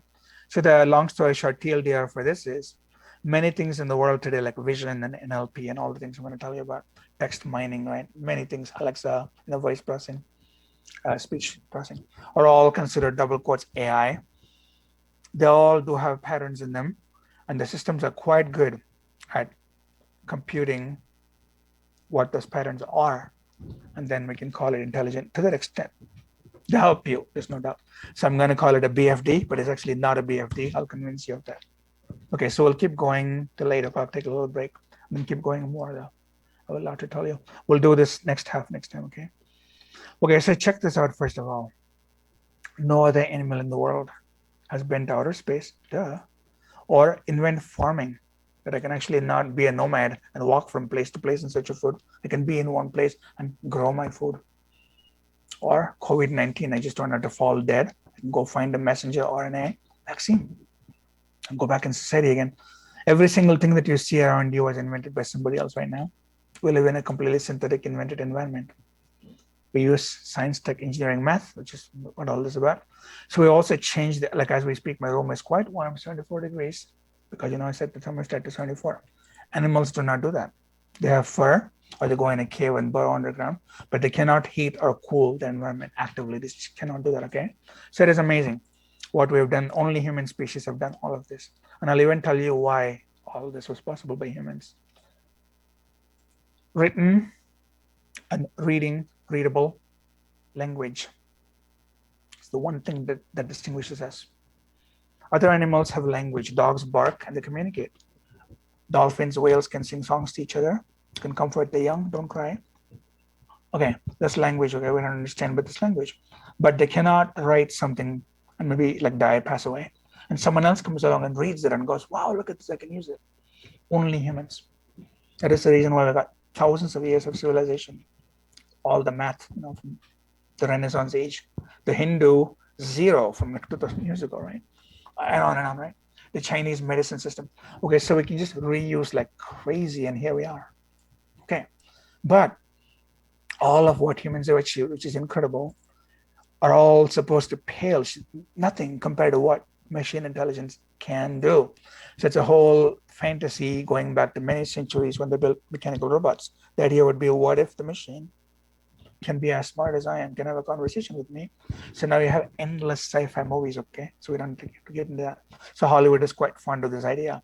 But I'm going to tell you, this might be shocking to you. How far along are we? So on a scale of 0 to 100, how close do you think we are to achieving machine intelligence? My answer is 0%. 0. Yeah, create a God, exactly. So it's filled with notion of singularity, super intelligence, AGI, ASI, artificial intelligence. They're all like just basically, I want to say this, effing crazy is all it is. People that say that, including Elon Musk and anybody, they have no clue what the hell they're talking about. Or if they do it because they want to drive up the stock price. Nobody that is intelligent would actually claim anything more than 0%. Okay, I'm sorry to say, okay? It doesn't matter. I can argue with everybody in the world about this, but this is not the time. I want to move on. It's the most ridiculous idea. What I mean is, it is totally possible. I just obsess so much about it, but we go about it completely wrong. We're just so arrogant. We just want to do it right, and it never works. So in the meanwhile, though, this obviously works. This is the whole notion of supervised machine learning. So it's a data-driven AI. Okay, so neural networks. But meanwhile, though, I can tell you like so much between, this and like the 8:20 of next week. Tell you some trailers, show you some cool ML video, and tell you about types of AI. We talked about a little bit, supervised, unsupervised. Simplify machine learning for your neural network. Tell you what a neuron is. By the way, that's a bad word right there. A neuron that we have is not a biological neuron at all. CS people just made it up, okay? This is like real neurons, by the way, it's real neurons. So neuron that we have, like right there's bogus crap, okay? It's a function call. A function call that actually does multilinear interpolation right there. The thing that I showed you in the previous data mining lecture. This part of the neuron learning means calculate. The slopes that are applied, these are the slopes right there, that are applied to incoming multidimensional data. It is exactly like multilinear curve fitting. Not even some non-parametric cool spline. Linear crap is as simple as it is. So you find the W0, W1, W. You also find a bias, by the way, actually call it even a bias. That's the y-intercept. Thankfully, the second half right here, we'll take the multilinear summation right there, which we call Z, pass it through the sigmoid, thankfully, and send it out. I'll tell you something right now, bottom line. If it were not for the sigmoid, the whole $1 trillion AI industry would collapse. It's all about the sigmoid. The sigmoid is just amazing. In a very complicated piece of machine, like a big wheel, a linchpin is a small rod that holds the whole machinery together. You pull the linchpin out, the whole thing would just collapse and like kill people. So the linchpin for machine learning, for neural networks, is incredibly a little sigmoid function. Okay, so simple. I made the slides. I'm going to tell you. It's like God telling you, sigmoid, pay attention, worship the sigmoid, or else. If the sigmoid is gone, you have this massive linear equation, right? Linear equation is the word jack. You know what I'm going to say? Okay, the word jack. It means they can do nothing. If this is gone, you can train for a zillion years. Your network will not learn a thing at all. All learning is possible because of sigmoid. So look at how opinionated I am, but I can back everything up because I've thought about this for years and years and years and years. Didn't actually work in it because of the dreamers, but I was obsessed at why psych failed, and I was also obsessed at why people like Google, Amazon, Facebook, they all just chase all these billions of dollars, but nobody wants to do it for real. So I thought about it. I have some answers, by the way. If somebody wants, I can tell you. Meanwhile, so neurons are not neurons. Neural networks are not brain neural networks. There's nothing biological about any of this BS. But it's a nice giant equation. That's pretty cool. And then this notion of AI winter, which actually came after psych, which what gave rise to neural networks. But I'm going to predict you boldly, there will be another AI winter. It might actually happen this decade when all this hype runs out, and people will say, "Wow, just a giant linear algebra matrix." Okay, then back to square one. Probably going to happen because the agenda people have laid out for the 2020s is called neurosymbolic computing. So neurosymbolic computing is supposedly what will work because see the past 40 years neurons didn't work. Symbolic means psych rules, okay, didn't work. But someone has a crazy bad idea. They combine two bad things and magically it'll work. I don't think it'll work. So we'll waste 10 more years. You'll probably stop before that. Just a big waste of money. So in the meanwhile, if you do this a lot, if you have a lot of neuron stages, too many layers, then you call it deep learning because there are lots of deep layers. It obviously works in the sense it did not make anything intelligent. You can learn any pattern in the world. That's why I told you, if I have mixtures of ABC classes that no SVM can ever draw a line through, or no, sigmoid can beautifully classify, A or B, or no, you cannot do anything at all except deep learning. If I have enough neuron layers, I can classify anything at all into ABC. So this works. It's the most general thing that there is. If I have images, meaning pixel related, like self-driving cars, I can take my traffic data and do image processing on it. I can blur it. I can combine the X and Y pixels in 2 dimensions and make it a smaller image. You know what I'm talking about, like things like ReLU, all the convolution operations. It's called convolution. This classic image processing from image processing textbooks. We can do that and then turn the results into a neural network. RNN is recursive in the sense I can have neurons that are all hooked up to each other, but some neuron can take the output and pass it back as an input and do a little looping, like history. Do that. That's called recurrent neural networks or long-term, short-term memory. You can use RNNs to build LSTMs. So this one, you loop neurons. Okay, you can do that. These all work, but nothing is intelligent, really. This is another very bad idea, sad to say, because the guy that invented this actually was one of the 3 pioneers that won the Turing Award a couple of years ago, Geoff Hinton, okay? So Geoff Hinton one day decided, wow, all this is just bogus and fake. It's horrible. I'll try to fix it, but I'll put a big Band-Aid on it, and I hope my Band-Aid fixes it. The Band-Aid is called CapsNet. Your wound is bleeding, you're dying, a Band-Aid is not going to help you. So CapsNet is doomed. I think he walked away from it, as a matter of fact. But it was all the rage a couple of years ago. They just play it up like crazy and then just walk away. And there's no money in it anymore. It's pretty sad. All right. So in the meanwhile, I'll tell you a lot about neural networks. You can hook these up in many, many, many cool ways. Okay. There's so many words like LeNet, ImageNet, ResNet, VGGNet, AlexNet. There's so many nets, and they all work. Work meaning they do what you're supposed to do. Here, you can take 2 of them and turn them against each other. Then they can take complete random numbers, noise, and turn them into actual outputs that you and I would recognize. For example, I can make what looks like a human face, a face that somebody says, oh, that's a face. But the face does not exist in the world at all. It's made up of random numbers, random input vectors, actually. Or I can make music with this. I can make art with this. But again, there's no intelligence, I tell you. And who the players are, meaning who are the big companies and countries and other want to do this. China has a plan to take over the whole world with AI. They want to past the US. They can do that if they want, which is fine, right? Just an engineering success. But they're not going to have any intelligent people or anything. This is like one of the biggest things I told you. NVIDIA, the GTC conference is going on. Every single day they announce new things. Yesterday they announced something called DPU, data processing unit. So now you have CPUs, you have GPUs, you also have DPUs. Bluefield, it's a company called Bluefield. NVIDIA just yesterday announced a new Bluefield DPU processor. Yeah. Okay, I'm gonna say 2021. In other words, these are like hot off the press topics. Look at that. Yesterday. Okay. So, at some level, hey, it's my birthday. All right.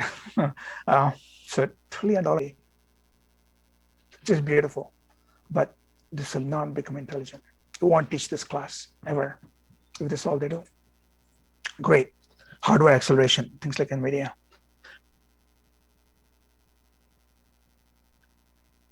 And then you can do NN on the cloud. The cloud is just perfect.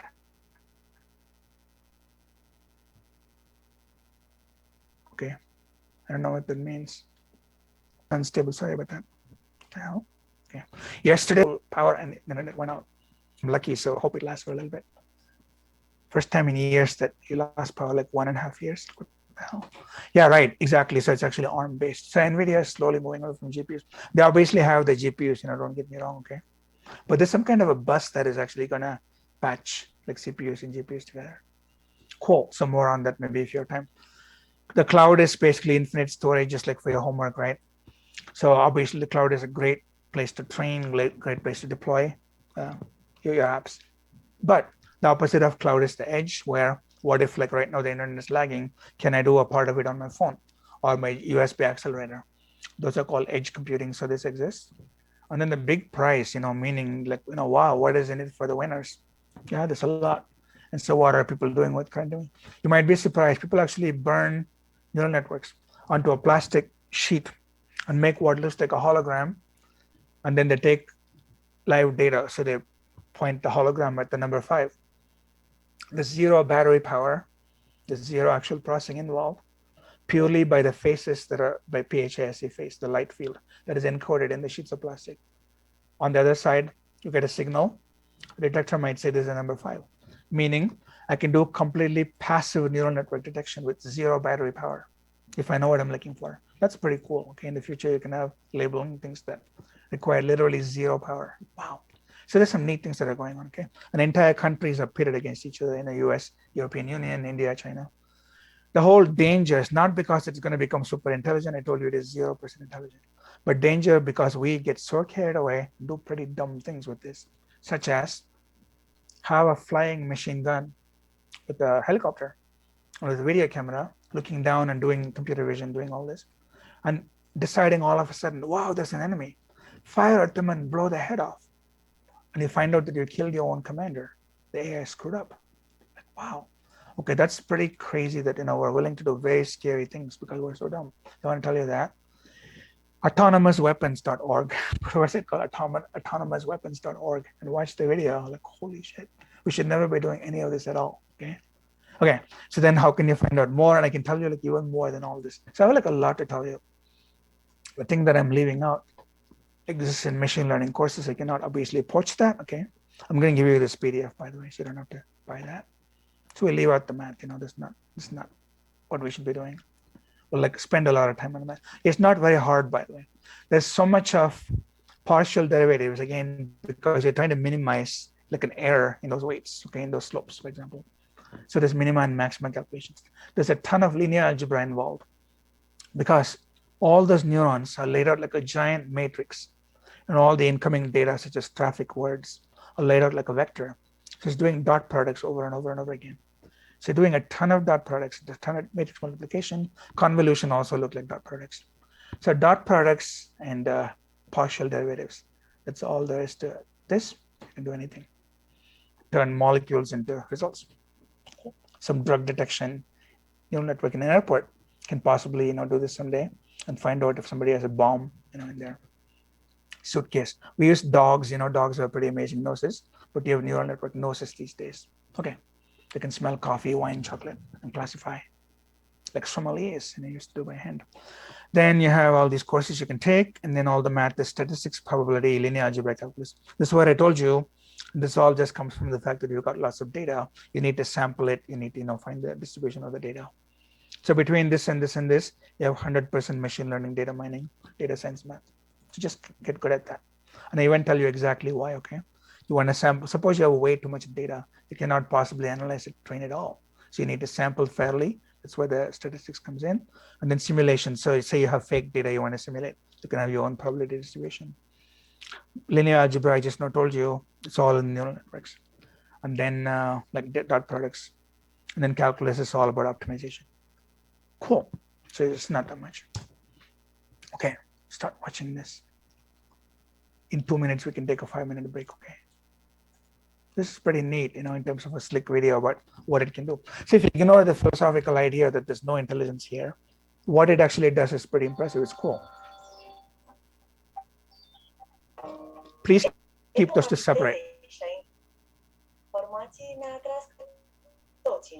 The hell? E pentru prima oară în istoria omenirii. Romanian or Avem something. acces la cei din jurul nostru, de aproape și de departe. Când avem la Or sounds portul Italian. degetelor But I servicii think de it's la Romanian. companii locale și străine. Feluri noi de a ne juca. Metode That's de right. colaborare în cloud. Probably it's here somewhere. Șansa de a ne face auzită vocea în agora. De a descoperi alte minți. Însă, câteodată, sunt prea multe ferestre, prea multe imagini, prea multe ecrane. What the hell? Okay. So how do you do it? You actually go to the language and you switch it, right? So subtitles are not in Romanian. Subtitles should auto translate. Okay. Subtitles to English or? Prea multe mesaje de la cei care au nevoie de ajutor, prea multe oportunități Okay. și prea puține șanse de a le analiza și acționa. Cu toții facem parte din acest ecosistem. So China, for example, has face detection on all the 1 billion citizens. And so if a Chinese citizen crosses the road illegally, then the camera takes a picture and puts it up on the giant screen. Maybe reduces the social score a little bit and does social shaming of them. That is possible. La realități. Eva pregătește noi colegi din toate subsidiarele pentru începerea activității.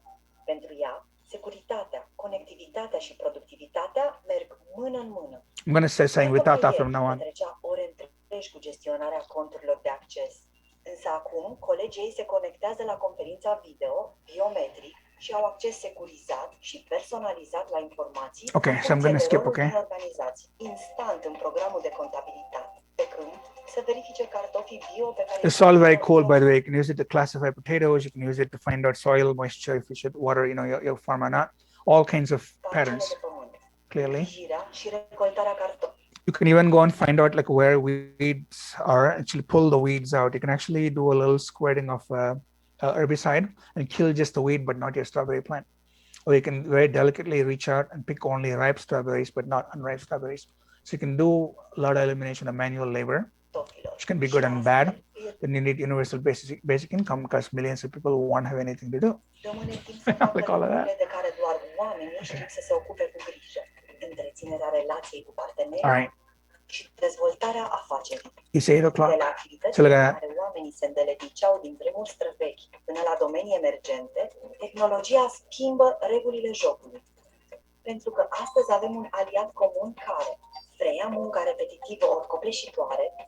Okay, so there's no doubt, okay, the data is just quite amazing. There's data literally everywhere in human activity and even in human eyes. There's biometric data right there.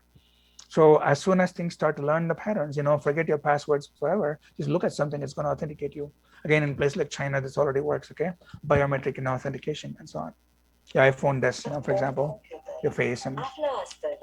thumbprints, they're all like biometric data. So anywhere there's pattern, the pattern can be learned. The pattern will be learned. We should take a break. It's 8:01:38 on my clock. So 8:06:40. Okay. So let's do 8:06:40, okay? See you in a few.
All right, unmute, share screen. Everyone share my screen, share.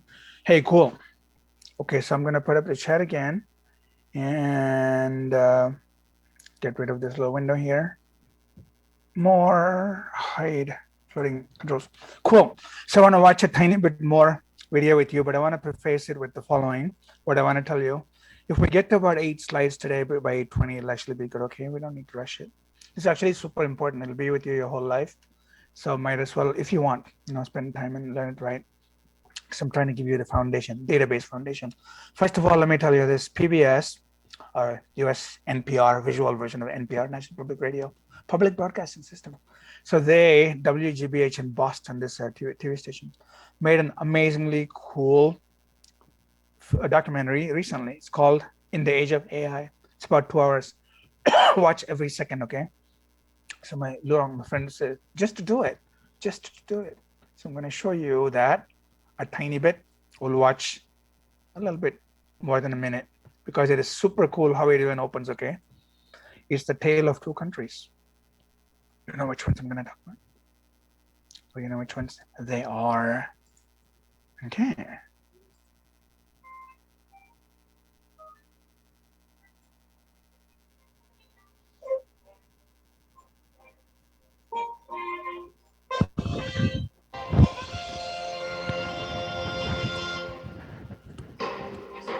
Tonight, The race to become an AI superpower is on. the politics of artificial intelligence, There will be a Chinese tech sector, and there will be an American tech sector. the new tech war, The more data, the better the AI works. So in the age of AI, where data is the new oil, China is the new Saudi Arabia. the future of work. When I increase productivity through automation, jobs go away. I believe about 50% of jobs will be somewhat or extremely threatened by AI in the next 15 years or so. AI and corporate surveillance. We thought that we were searching Google. We had no idea that Google was searching us. And the threat to democracy. China is on its way to building a total surveillance state. Tonight on Frontline, It has pervaded so many elements of everyday life. How do we make it transparent and accountable? in the age of AI. So I'll play a tiny bit more, okay, but afterwards I'll move on. Definitely watch it, it's amazing. It's so well produced. They travel all over China, talk to a lot of people, travel all over Silicon Valley, talk to people, put it artfully together, okay?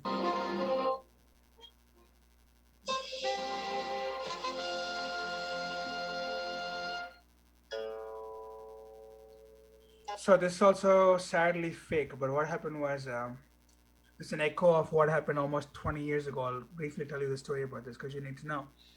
Back in the 90s, IBM made a computer called Deep Blue. They made a system called Deep Blue. And then they challenged the Russian chess champion Garry Kasparov to a match. So Kasparov had not been beaten by a single human being in the world his entire life. That is a crazy title to hold right there, okay? Because there's some pretty amazing chess people, not just him. But he was 100% unbeaten by anybody at all until that point. So there was a match that took place over a few days, okay? Obviously, the machine had to be translated by hand, meaning you had to input some instructions and then it ran and said what to do. Then somebody moved the piece. All that aside, long story short is he actually lost, okay? He lost. He was devastated because he said, in my life, I've never lost anybody. And now for the first time, I lost to a machine. Basically almost went crazy. And then he's also a dissident, okay? He lives somewhere in the US, so he attacks, Russia and attacks, this, that. But gradually, it occurred to him, this is the most gosh darn unfair match in the whole damn world. I should have never agreed to this. So he wrote a book about how unfair the entire thing was. That's like trying to race against a Ferrari on a freeway, okay? Like you and me. There's no effing way that you would win. Why even, what do you think would happen is the question. But in the 90s it was a big deal and people did it. And so then, but now the guy is smart enough to say, this is ridiculous because the machine is so stupid. Obviously it thinks a billion moves a second, which I don't do. So it is not a fair match. Like I told you, it is like trying to race to the moon with like a rocket and me with my hands trying to fly. So stupid, right? Don't even try it. But here we are, 2 years ago, Lee Sedol, the South Korean Go champion. It's the exact same darn thing. but now it's DeepMind. Okay, I think it's Google's subsidiary. You can call it reinforcement learning, call it reinforcement deep learning, but same BFD, it is not how he plays. So the poor guy lost as well. And then they looked at the match and said, wow, the AI came up with some cool moves that I would have never thought of. Brute force, okay? If you give me 1,000,000 years, right, I would also think of the same moves. There's not one thing that the machine did, which is pretty amazing, okay? So it's very sad, but that's what this is about. It's weird, okay? Just, again, I would say, what do you think was gonna happen? Pre-drawn conclusions, okay, is really what it is. So it's just a waste of time. Okay, so let's move on. See, I told you I have strong opinions, but I can talk to you for hours about this. In the meanwhile, we just classify the kinds of AI that there are in the world, okay? I'll even tell you, mostly machine learning is basically reactive. It's almost like a small cockroach. If you poke it, it runs away. It has no knowledge of anything at all. It is not even what is called type 2. A self-driving car, when you turn it off, it forgot where it went for a drive. Hey, there's no Skynet. You can bait me. Just some words, I fall for them, right? Skynet is pure BS, sorry. Okay. Yeah, I easily fall for this little breadcrumbs, so maybe try not to do it, meaning, yeah, I think they're all BS. Okay, so a self-driving car does not remember the night before where it drove. I remember every single drive that I've taken to go to USC. If some crazy thing happens on the freeway, I would know what to do. It is because I store my experiences in my memory and I recall them at will, and I can modify them. There's no mind, there's no brain. No AI in the world actually has a brain. Neural network is not a brain. When you have no brain, you have no mind. When you have no mind, you have no intelligence. It's that simple. And you absolutely have no idea called self-awareness. You don't know that this person called I exists. When you go look in the mirror, like, wow, my hair looks so long. I wonder when I get a haircut. The I is the notion of self. There's no self. So this all like just BS when it comes to pure AI. Most AI, including every neural network in the world, is purely reactive, which is pretty shameful because small insects are reactive. A worm is reactive. Not anything smarter than that. Sorry. Okay, so type 1 is but even neural networks. This is wrong. I didn't write this, by the way. This is wrong. We're not at type 2 at all, okay? Yeah, there's some maybe limited because of data that humans have compiled, okay, like one-shot past experiences. Maybe we're at 2 at best, but anyway, so it's a million miles between that and type 3 and 4. Probably never get there. In the meanwhile, supervised, unsupervised, reinforcement learning is a very different animal compared to all of these. In here, there's a goal for the machine to achieve, except the machine does not know, if it's achieved the goal or not. It can do some action and tell you, how did I do? You can reward it, you can punish it. And then it'll take that into account, what it did, and tell you the next action on it is. So just by pure trial and error, sometimes up to 500 million times, it can learn to do something pretty cool, like walk across the road and, I don't know, shake hands with somebody. But it's so stupid because, again, if you give me 1 trillion years, right, purely randomly, I can also do that. To me, it actually means almost like nothing at all. But then the biological equivalence is made. Well, evolution worked this way, humans all this way. But anyway, so AI reinforcement learning is like horribly bad. It's fake. Okay, so, but I put up all these neat things for you to go on Google, like all these things, right? What is unsupervised learning? Again, my point is nothing about data at all. System is reinforcement learning. So the agent is the one doing the rewards, okay? Like this, so environment is what, and then actions are what the agent is allowed to do. Just by purely looking at how a video game is played. The agent gets so good at playing video games, like Atari games. It can beat like basically 100% of people in the world. Sounds pretty impressive, but it's like mindlessly efficient. That's all it is. Okay, I would rather not play with it because I know I'm going to lose. All right, then you can do this hierarchically. Okay, you can have, if a goal is too big, you can actually break a goal into smaller sub goals, and you can achieve them in sequence. Then it's called HRL, hierarchical RL. So all this is like pursued by people in the world. So a few more minutes. The machine learning pipeline is a lot like business intelligence pipeline. It's a lot like data mining pipeline. So at some point you start by saying, I have a problem to solve. I want to do text translation. I want Alexa to work. Gather a whole bunch of people, say a billion different people saying, hello, how are you? Alexa needs to know, so record all that. And then clean and label them. Some human at Amazon went and typed, every time somebody said hello, they typed HELLO. That was the initial training data that somebody made, the supervised training data. And then you feed all that to Alexa, Say, if we say hello, it's hello. Say hello, it's hello. Hello, hello.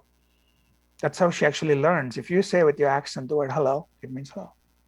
She knows nothing beyond that. There's no she. It actually does text-to-speech translation. So Alexa doesn't even talk. Basically word-based. Then you train the model. So what I just now told you is, you give it a whole bunch of X values, X0, X1, X2, X3.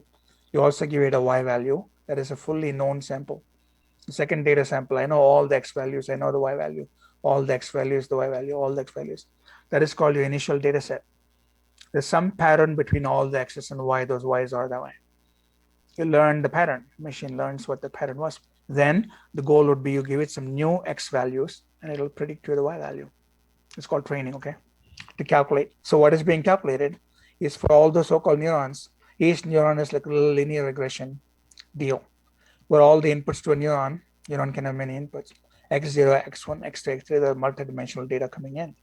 And you multiply the data with slopes. We don't call them slopes, we call them weights. W0, W1, W2. You add a y-intercept. You don't call it a y-intercept, you call it a bias, okay, B. So it learns, meaning it calculates those W's and B's per neuron. But thankfully, it takes that sigma WX plus B and passes that through a sigmoid, thank God, and then sends that result to another neuron downstream. Without the sigmoid, we would not be talking about any of this. Okay, so all that happens here. Then you evaluate how good it was. Because you keep some data, you don't train 100% of your data for training. You do 90% to train. The other 10%, you know the answer, and you see how well it did. Okay, that's called evaluating. And then if it passes, like accuracy, precision, recall, all that, okay? You can say, okay, now it's live, it's out there, it knows what the data was. And then now it helps the real world. And then you can occasionally get like more data and keep doing this over and over. Same cycle, okay? That we do in BIDM. Okay, instead of the word machine learning, because I think that the word learning is a bad, horrible word. The machine does not learn anything. When you calculate weights and biases, because that's all it is, it's not learning. You don't learn weights and biases. If you learn weights and biases, then my $1 calculator that takes a bunch of X and Y values and fits the line equation to them is intelligent because it learned the line equation. If you wouldn't say that, then you wouldn't call it machine learning. Instead, calculates quantities derived from patterns in existing data. Oh my God, that's a mouthful. No wonder we call it ML. So stop being so obsessive. Stop being anal. Just call it ML. Okay, I'll call it ML. But in reality, it's calculating weights and biases. Deal with it. There's no intelligence. So we'll finish after this, okay? Tell you a little bit about this. The big picture is every neural network, which is a whole bunch of these neurons all connected. It's a giant deterministic, no random numbers anywhere after training is done. It's a non-linear equation. Non-linear, thankfully, because of the sigmoid. In other words, you're given a whole bunch of data. Every row looks like this. Each row of data in a table. Each student. I know so much about the student. I know what the student's GPA was. I learned from 100,000 students across the country. A new student comes in, I can tell you something about how they're going to perform. You flip it, okay?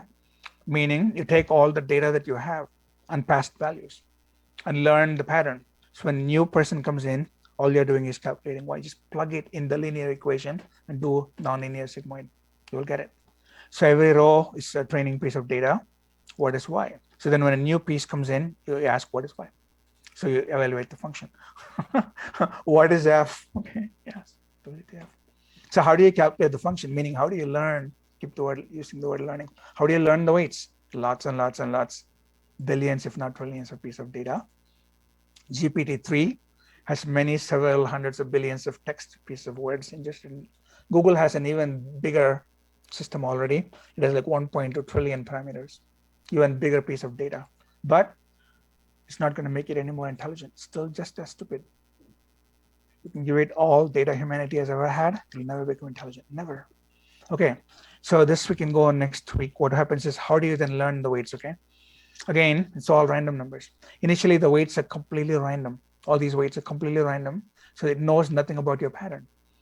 You give it some input data, multiply by fake W0, fake W1, fake W2, add with fake B, except you do it like 1,000 times and get a completely horrible answer. So initially, when you pass your new data through, right, your test data, you'll get horribly bad, inaccurate results. Then you do this crazy thing called backpropagation, this cool thing actually, which is you go and turn all your weights, just a little bit, change it, so that next time you try, You get a slightly better answer. Still not good enough, still a horrible misclassification. Okay, I'll back propagate again. So you do this looping exactly like with the centroids, okay, with the clustering. You loop it so many times, eventually these weights are so good that you pass like a lot of new data, test training data and also real new data. The accuracy seems to be pretty good. And then you stop training because you finish training. That process is called iteration backpropagation. So we should do this when we come back on Wednesday. But the best part is the sigmoid or the 10H. So the magic is this: a ton of them, hundreds of thousands of them, the deep learning deal. And each one is simply doing multilinear followed by nonlinear.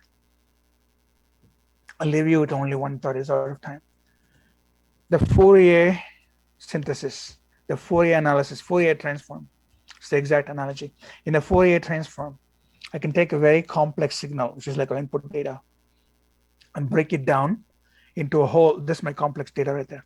I can break it down into a whole series of sines and cosines. And then I can reconstruct my signal. Likewise, the real world complex data is my complicated data.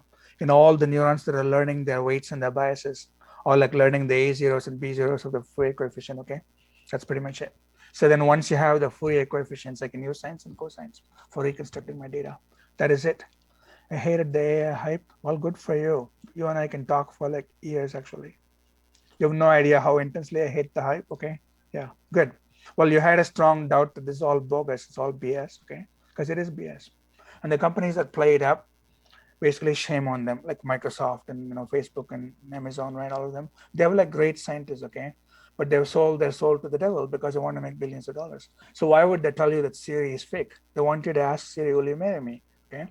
They want to like fool like large mass of public. It generates money for them. The self-driving car is so dumb. I would personally never get in on one of them. I think it's going to crash. So we'll talk about all this next week. I'll tell you like way more. But as an engineering idea, it's like a stunning success that I can take any signal and I can break it down into sines and cosines. Likewise, I can take the most complex real world data and I can do all of this. And somehow that pattern is learned. So absolutely no doubt at all. It's like just great. Yeah. So it's all applications. But there's no philosophical intelligence. It is not like you and me thinking, saying, wow, what he said is so smart. Nothing like that at all, okay? There's zero thought. Think about this. Where's a lack thought? ML does not think. When I say this to people, it drives them crazy. Then they would drive me away, they make me go away by saying, ML does not have to think. Then I write them off and I never talk to them again because a matrix multiplication doesn't have to think. You're right. So that's pretty horrible, okay? You and I think. Okay, you guys, it's 8:24, so mull on all this and then we'll, yeah, exactly. The minds are the reason why. By the way, an AI could not have typed any of these, just so you know, okay? Could not have typed any, GPT-3 could not type any of these. All those. Humans, people. So please don't write us off anytime soon. There's no Skynet that's going to take over. All right, so stop. Thank you, Dan. See you on Wednesday. 2 more times we do this. All right, exactly. You can meditate and try and control it. Okay, so goodbye, everybody. Bye. Vignesh, Malaki, Shamsuddin, Karishma, Sonia. You can look through this, by the way, if you want to see what I'm going to tell you. Richie, Vaishnavi, Daniel, Harsh, Sweetdog. I think I got everybody. Nathan, Kenneth, Vignesh, Mansu. Yep. Okay. Cool. You have a good night as well, Vignesh. Malaki, Karishma, Kenneth, Nathan, yeah. Billy, I had forgotten Billy. Yuchi with Sean. Wipe off. Okay, bye-bye. Put it up. Stop. And